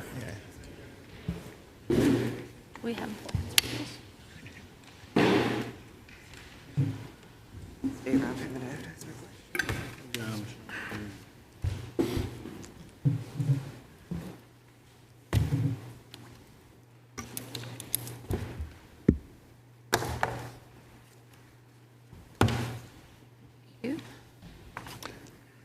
Thank you. I know it's late. We will be brief, but we also want to be a little bit thorough in our discussion. But want to thank you for the opportunity to come tonight for a conceptual. Before you proceed, could you introduce yourself, please? Yes, my name's Steve Dwyer. I'm the project manager of Harriman Hill Phase 3, working with Lakes Region Community Developers, the applicant. With me tonight is Kevin Leonard, principal engineer at North Point Engineering and the lead engineer and site planner for this project. Both of us have been working on Site 3, Kevin for probably 5 to 6 years, myself 2 to 3 years in the earlier version of Site 3. So I think it's helpful at this point because probably not too many people here go back to the beginning of Harriman Hill. So Harriman Hill development as an affordable housing project here in Wolfeboro began over 15 years ago when it was approved as a 3-phase affordable housing development to support the needs of affordable housing here in Wolfeboro. Lakes Region Community Developers has developed, constructed, and manages the first 2 phases, which combined are 48 units of rental affordable housing. Phase 1 and 2 have been very successful. If you've ever been out to Harriman Hill and driven up Beck Drive, they are high quality, very attractive, affordable housing units. There's currently a waiting list of over 30 households waiting for units in those 2 phases today. I do want to stop here and just, based on the conversation that was just had, let you all know that we were postponed from the last ZBA meeting, and we are scheduled to go to the ZBA on the 26th, the week, 6 days from tonight. All right, but we also are working with a timeline that many processes related to funding for affordable housing happen in the fall. Most importantly, the federal low-income housing tax credit program has an application process that begins in the fall. And being able to say through the approval process that the community wants a project like this is a key portion of that application. So we expect, and the reason we wanted to come to tonight and have a conceptual discussion about the work we've done and the site planning that we've done, is because we expect to come back to this board with a full application for your August 1st meeting. All right, so that's our timeline. So let me go back to Harriman Hill. It was originally approved that Phase 3 would be affordable ownership housing, which is a fairly unique concept here in New Hampshire. After investing in lot line adjustments, a market study, full engineering and design work, a 20-unit single-family home site was fully approved by this planning board in 2020. Unfortunately, with the significant increase in construction costs over the last few years, combined with the fact that there is essentially almost no sources of funding for ownership affordable housing, after 2 years of work, Lakes Region Community Developers simply had to assess that this plan was not viable. And so today, we're working through the process where LRCD is proposing to complete the Harriman Hill development by constructing 30 units of affordable rental housing on the site in lieu of the 20 units of for-purchase affordable housing. So this has 2 impacts, and why we will be going back to the zoning board, because in 2009, 14 years ago, there was a special exception that called for a total of 68 units, of which 20 of those would be for purchase. So we want to raise it to 78 units total site and all rental. So Phase 3 goes from 20 ownership to 30 rental, and the entire site goes from 68 units to 78 units. We believe that this is in the best interest of the community, as the plan will provide 10 additional units of affordable housing, 30 versus the original approved 20, in a mix of 1, 2, and 3 bedroom units. Interestingly, the longest waiting list for the current 2 phases is in the 1 bedrooms. So I'd like, before we turn it over to Kevin here, to talk about the project site details, I would like to just mention a few things that are not changing. First of all, LRCD is proposing a plan that does not change the already approved site parameters. So when you see the picture you have in front of you, those units are all enclosed within the same property parameters of the already approved 20 units. The plan also does not burden the sewer and water infrastructure to a greater degree than the 20 homes were, because we have worked very hard and maintained the same number of 60 bedrooms. And it has been shared with us that Wolfeboro has included Phase 3 of Harriman Hill in your water and sewer planning at the 60 bedroom level. And the plan that we're proposing does not change the requirement that a minimum of 50% of Harriman Hill units be devoted to low and very low income households. The intent of the project related to affordable housing remains exactly the same. The revised site plan is basically the same as the earlier approved version, in that it is a circular shape. Instead of a street with houses coming off it, it's now a circular parking area with multifamily units. and it has the same access via the existing Harriman Hill site. I should point out that at our TRC meeting, we are working with a site that has been reviewed many times in the past. The only major comment made was by the fire chief, and that he asked for safety purposes, could we work to include a second emergency-only egress route? And Kevin will point that out, how he's worked that into the plan. So, in summary, completion of Harriman Hill Phase 3 will provide the Wolfeboro community with 30 units of high quality and much needed affordable housing. And so with that as a summary background, I'd like to turn it over to Kevin. I'll play with the charts while he speaks here from the mic.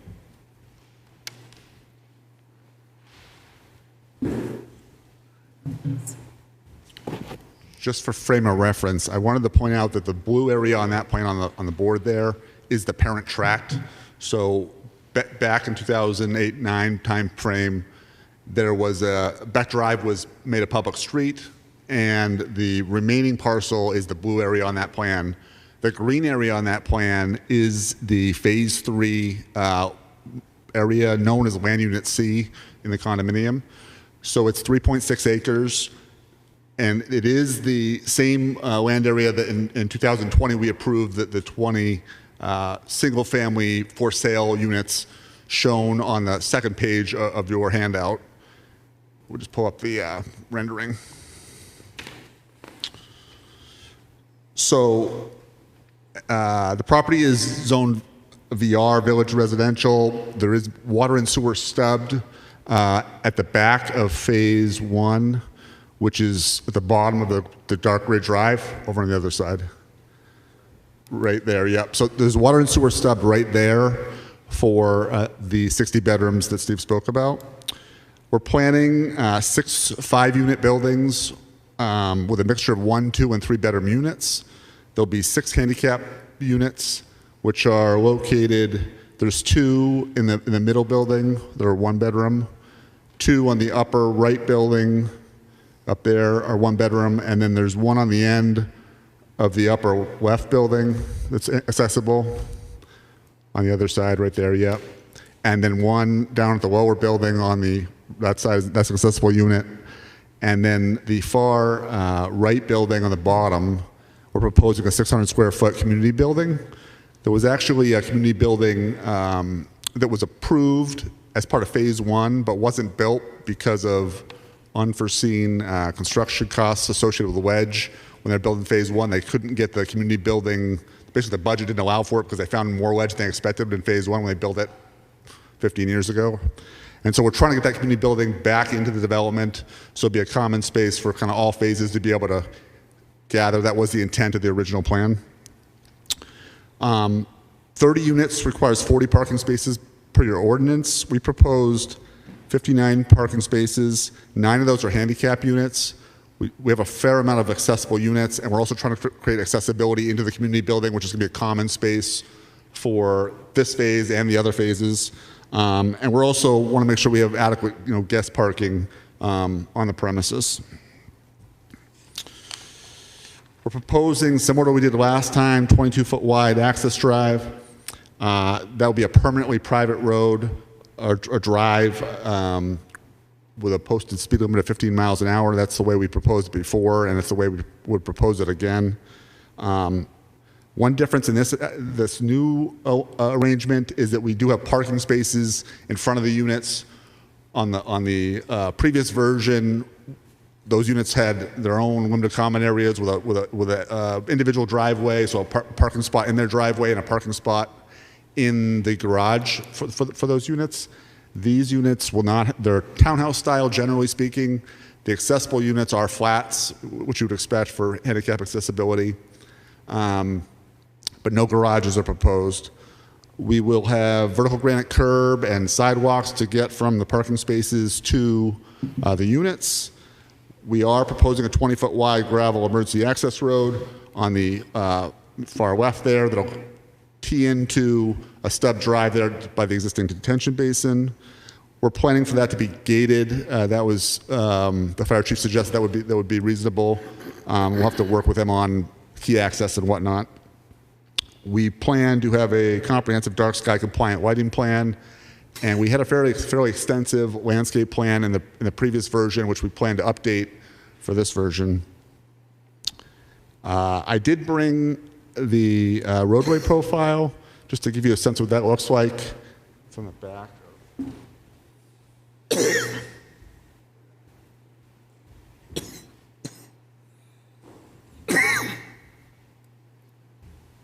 Generally speaking, as you're kind of leaving the existing parking lot, that parcel of land climbs, so we're climbing up the hill.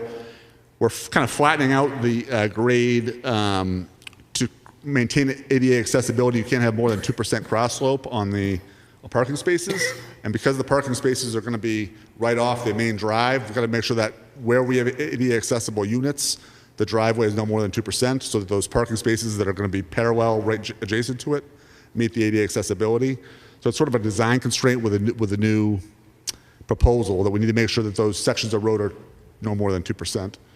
But we've demonstrated that we can do that, and then when we kind of get to the crest of the hill, we're coming back down to kind of catch grade at the intersection where the P kind of whoops back on itself.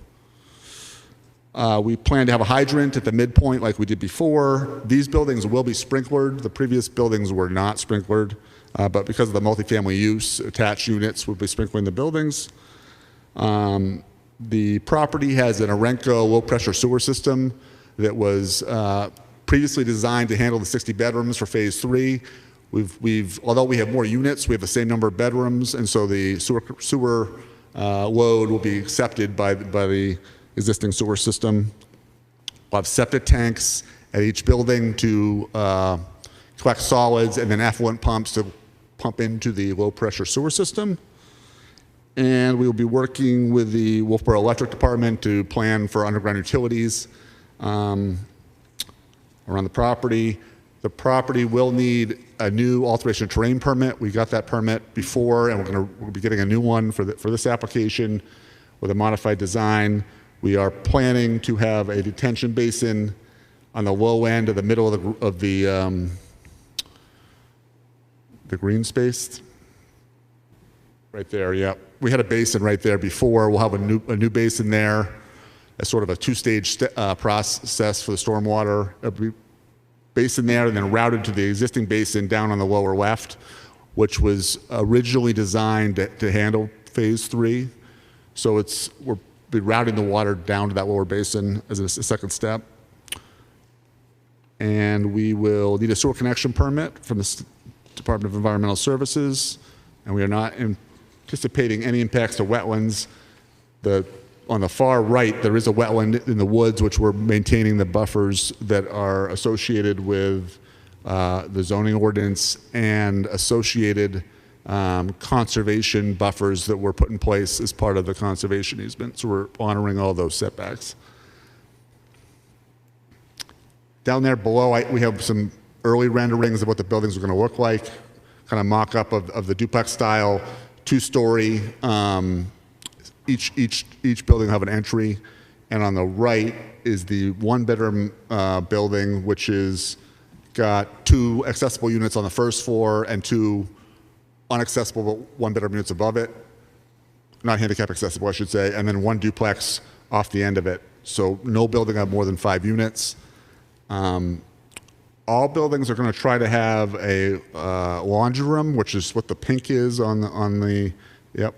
So each building have a laundry room so that people will walk from their unit over to the laundry room. It's sort of a common space to do laundry. And then there's utility rooms behind the laundry room where all the water meter and electric meters and that sort of thing will all be sort of centralized in a utility closet, if you will. They'll have access to the outside. Kind of buzz through that quick. Anyone have any questions?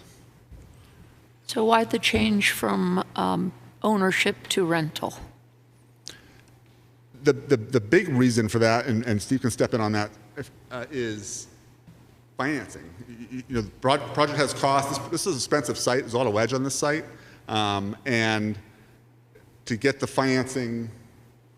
Yeah, the short answer is there is little to no affordable housing financing available for purchase units.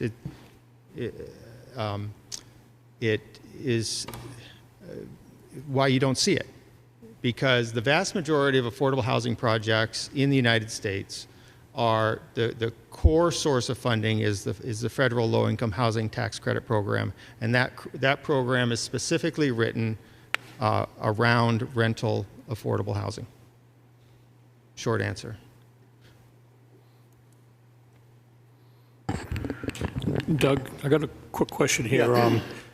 Because my family was the one that originally sold this property, and I owned the property down by the end of the street until about 2 years ago. We sold it. So if the board feels that I shouldn't, if I should recuse myself, I'd be happy to. I don't feel as though I, would need to. I have no commitments or anything involved with this project or anything moving forward with it. So I would rely on the board's, consensus or whatever you'd want to. Well, certainly you're not obligated to recuse yourself. I don't think you need to. And does anybody on the board have any comment? I don't think he needs to. Yeah, I just want to put it out there, that's all. I appreciate that. Okay. Doug, just to Vaughn's comment, there's nothing in the town regulations that speaks to rental versus for purchase. So I think one of the catch-22s that Harriman Hill had is they came in and they said, dear town, we would like X amount of rental and X amount of ownership. And it had a number of units in it. If you get down to the brass tacks, at least as I read it, originally the special exception was for the use, and the use is there. But all the attorneys seem to agree that we need to go back because the original notice of decision said 68 with rental and for ownership, and that needs to get modified.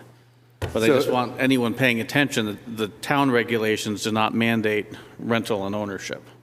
But but you're suggesting that as a formality, we should go through this. Well, they are. They're having their hearing on Monday. Okay. To address that. Very good. Thank you for the clarification, Tavis. But that's a very good point, that the original approval with the mix of rental and for purchase was the applicant's request to do it that way. It was not the town. And after, here we are 14, 15 years later, and we still have a site that can't be built on because of the financing. And it's my assumption you don't foresee any roadblocks to moving forward with this? We don't. I can't speak for the boards in the town, but we have worked very hard to work within the parameters that were already approved in 2020.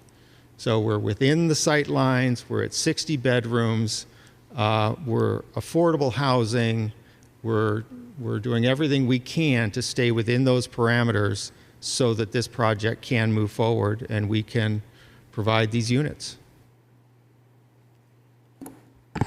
Is this anywhere near the Edie Damaris's trail? No, Roger, it's on the other side. I'm just trying to figure out where this is. It's directly across from the trail. It's on the exact opposite side.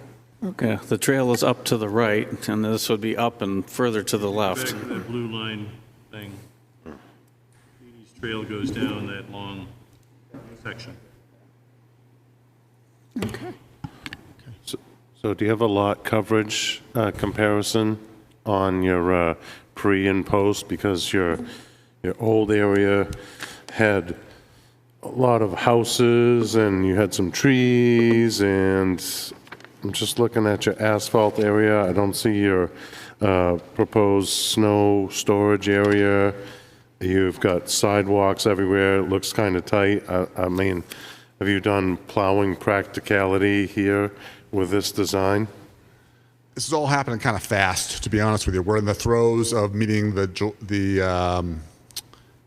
July 11th deadline. So we're trying to do what the previous application just did and meet that deadline, and we're sort of going to ZBA at the same time, and we're here tonight at the same time, and we're moving that along. But so we're absolutely going to be showing snow storage, and we're going to be preparing a comprehensive stormwater management plan that meets the town's ordinance and meets alteration of terrain, and make sure there's no increase of runoff off the property. So obviously you got a lot of ledge there, so you're not going to get a lot of infiltration. So that is correct. We actually got in 2020 when we got the alteration of terrain for the first time. We actually got a waiver from alteration of terrain because you can't infiltrate and wedge. You know, it's like and even if you, it's like a bathtub. You know what I mean? So infiltration will be something that we'll probably have to get a waiver from again from alteration of terrain. So you're moving it more to your detention pond. That's what I'm getting at. So we have a 2-stage detention basin, right? We've got that. We'll have one up here. So in your old plan, you had the trees, said trees to remain. If you could take the microphone with you when you speak, thank you. And then you got something SWMB number 1. Is that the former detention area, or is that a stormwater area? There will be a basin right here. There was one in the previous application in that location. And so the stormwater will be routed into that, kind of off the body of most of the development. And then there'll be an outfall to a swale that runs down. And this riprap apron that's installed here was planned to receive flow from phase 3 when it was approved originally back in 0809. I think part of the question is there not a net decrease in impervious area? I don't know the answer to that question right now, but what I can tell you is that we're going to meet the zoning requirements, and we will make sure there's no increase in runoff, which is the driving sort of goal of the impervious area question, I believe.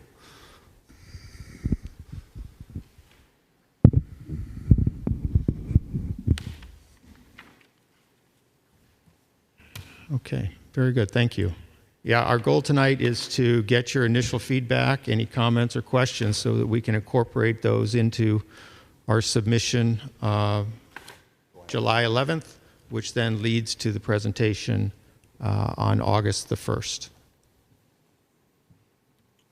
Any further questions from the board? No, I look forward to seeing snow storage and landscaping. And yes, those will. Yeah.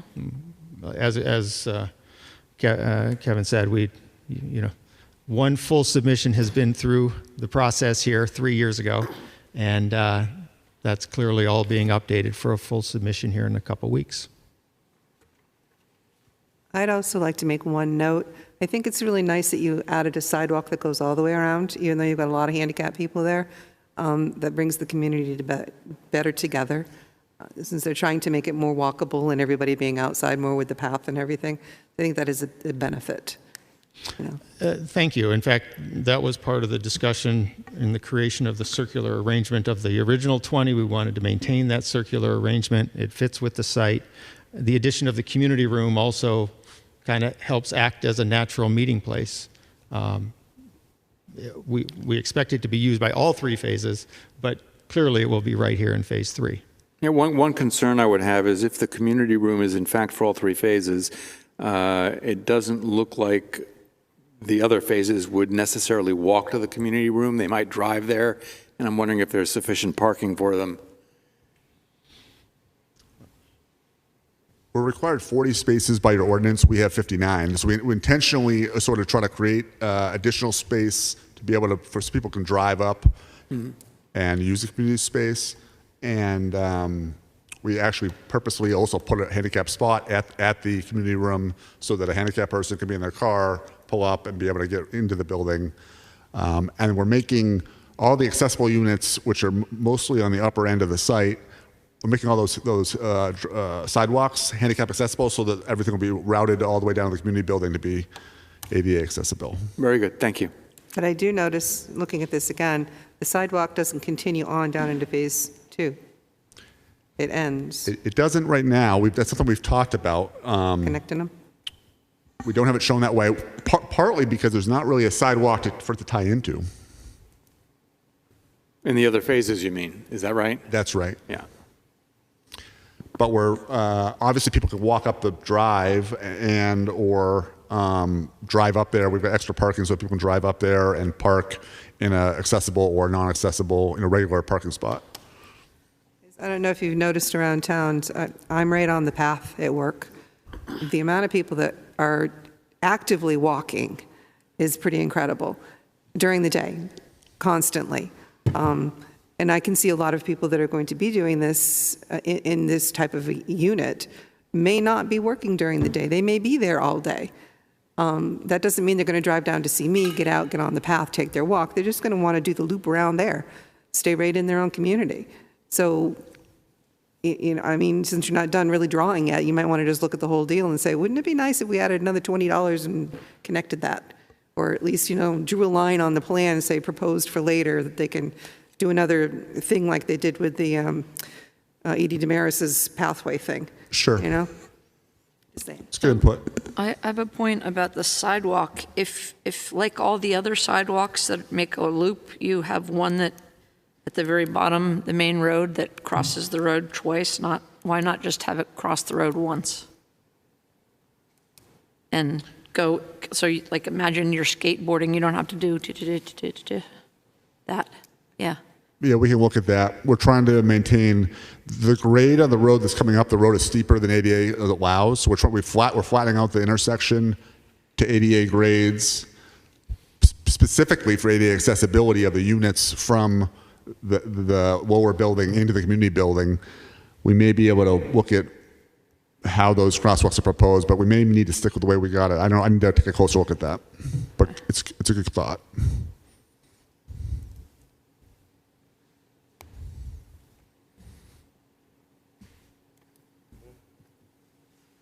All right, public comment? No? All right, thank you. Thank you very much. Thank you.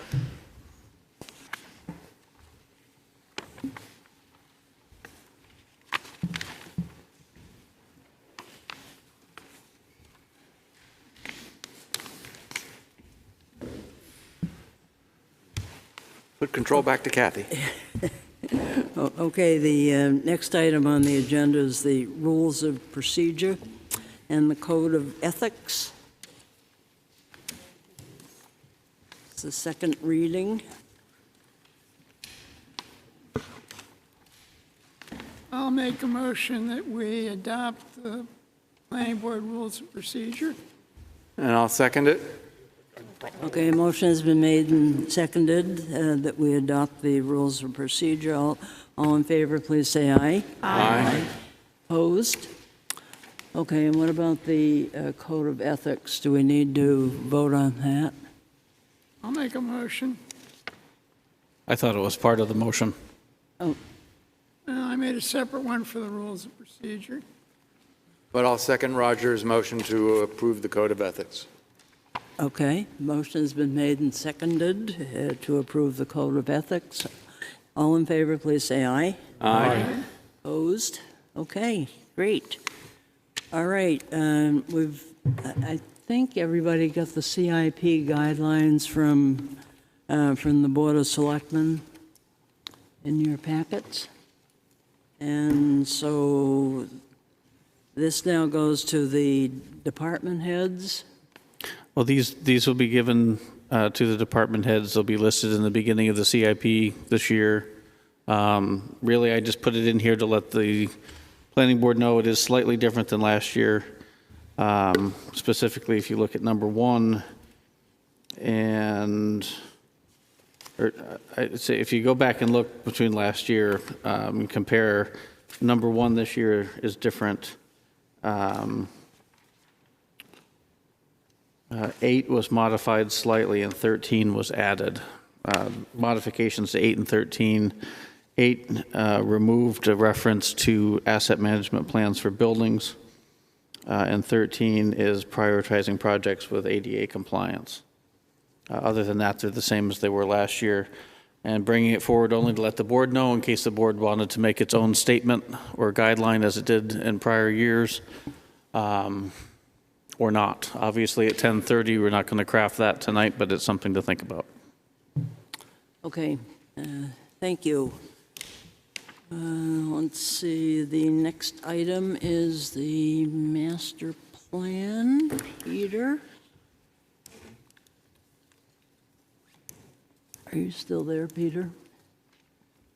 Master plan is the next I would item. refer to some other time, starting at Well, I thought we were just going to find out if they had any questions. Does anybody have any questions on the master plan stuff that I passed around? No, you're doing a very good job. No, I mean, I think it's really good the way this has worked out, because you used to get a master plan, and it disappeared under the shelf and was never seen again. And I think we're now actually moving forward with some of the recommendations, and I think that going through the implementation process has been successful. Okay, so if no one has any comments, then I think that the next step would be for Linda Murray and Peter and myself to meet with the Granite State News so that we can make people aware of what we are doing. So I don't think do I need a motion to accept this? Okay, all right. Okay, public comment, minutes of 5/16. Public comment. 5/16/2023. Are these finished, or the copies that we have? Is this the latest? You have the latest copy of 5/16 and 6/6. Is the short draft 26 pages? Down from 35? I didn't Motion to approve. I'm not It was writing 11 them. pages. Well, that's because you didn't get the rest of them, I think. Oh. I started with 11 pages. And Okay, there's a motion to approve. I'll second it. what are we approving? I don't think we can approve the minutes. I think there's considerable corrections to Okay, so a number of them. So maybe members can go through with their fine-tooth comb and make comments and get those back, and they can be so shared prior to the next meeting. withdraw your- Okay. Okay, so we'll hold that over to next meeting, and June 6th, 2023. I do have a correction in that one, and I don't know where it starts, but we're looking at the name Hersey, which was there in many places. Where are you? David Hersey was the one who was speaking many places, and his name is spelled incorrectly. Where's the first part? I see it at the bottom of page 2. Yep, it's in there a bunch. Yeah, a butter concerns, he's in a butter, and it's Hersey with an H. Oh, okay. You know, like Hersey Corner, Hersey Farm, Hersey Jump. That Hersey. Okay, and so we've got minutes on the tennis club, and then the rest of these are just the motion and the vote. Everybody happy with that, or? No. Yeah, I got a problem too, because like some of the comments aren't in there that we, specifically under the TCW property, the last one, bottom of page 3 there. Yeah. We talked about screening of trash cans. A lot of stuff was talked about there, and I'm sure some of the other ones too. Yep. So, yeah, I agree with Roger. We just need to have more body to these. Yeah, because there was public input, which isn't mentioned here, which really needs to be in Okay. on a number of these, or most of them. And I think there also needs to be some work on the Workers' Trust on page 3. Trust. And I guess I should put in a plug for changing my name back to Roger Murray at the start.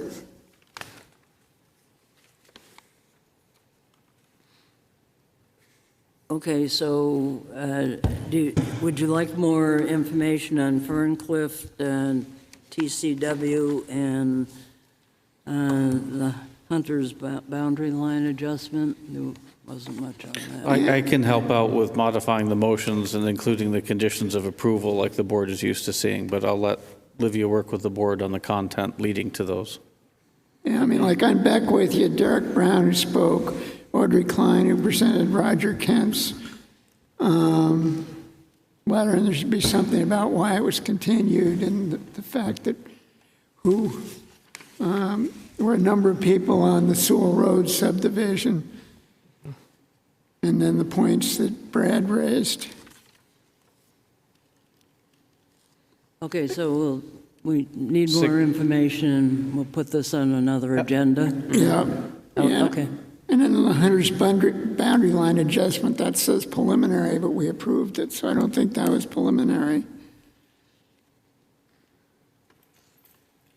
Okay, all right, very good. Okay, I'll make a motion to adjourn. I'll second. Okay, all in favor, please say aye. Aye. Okay.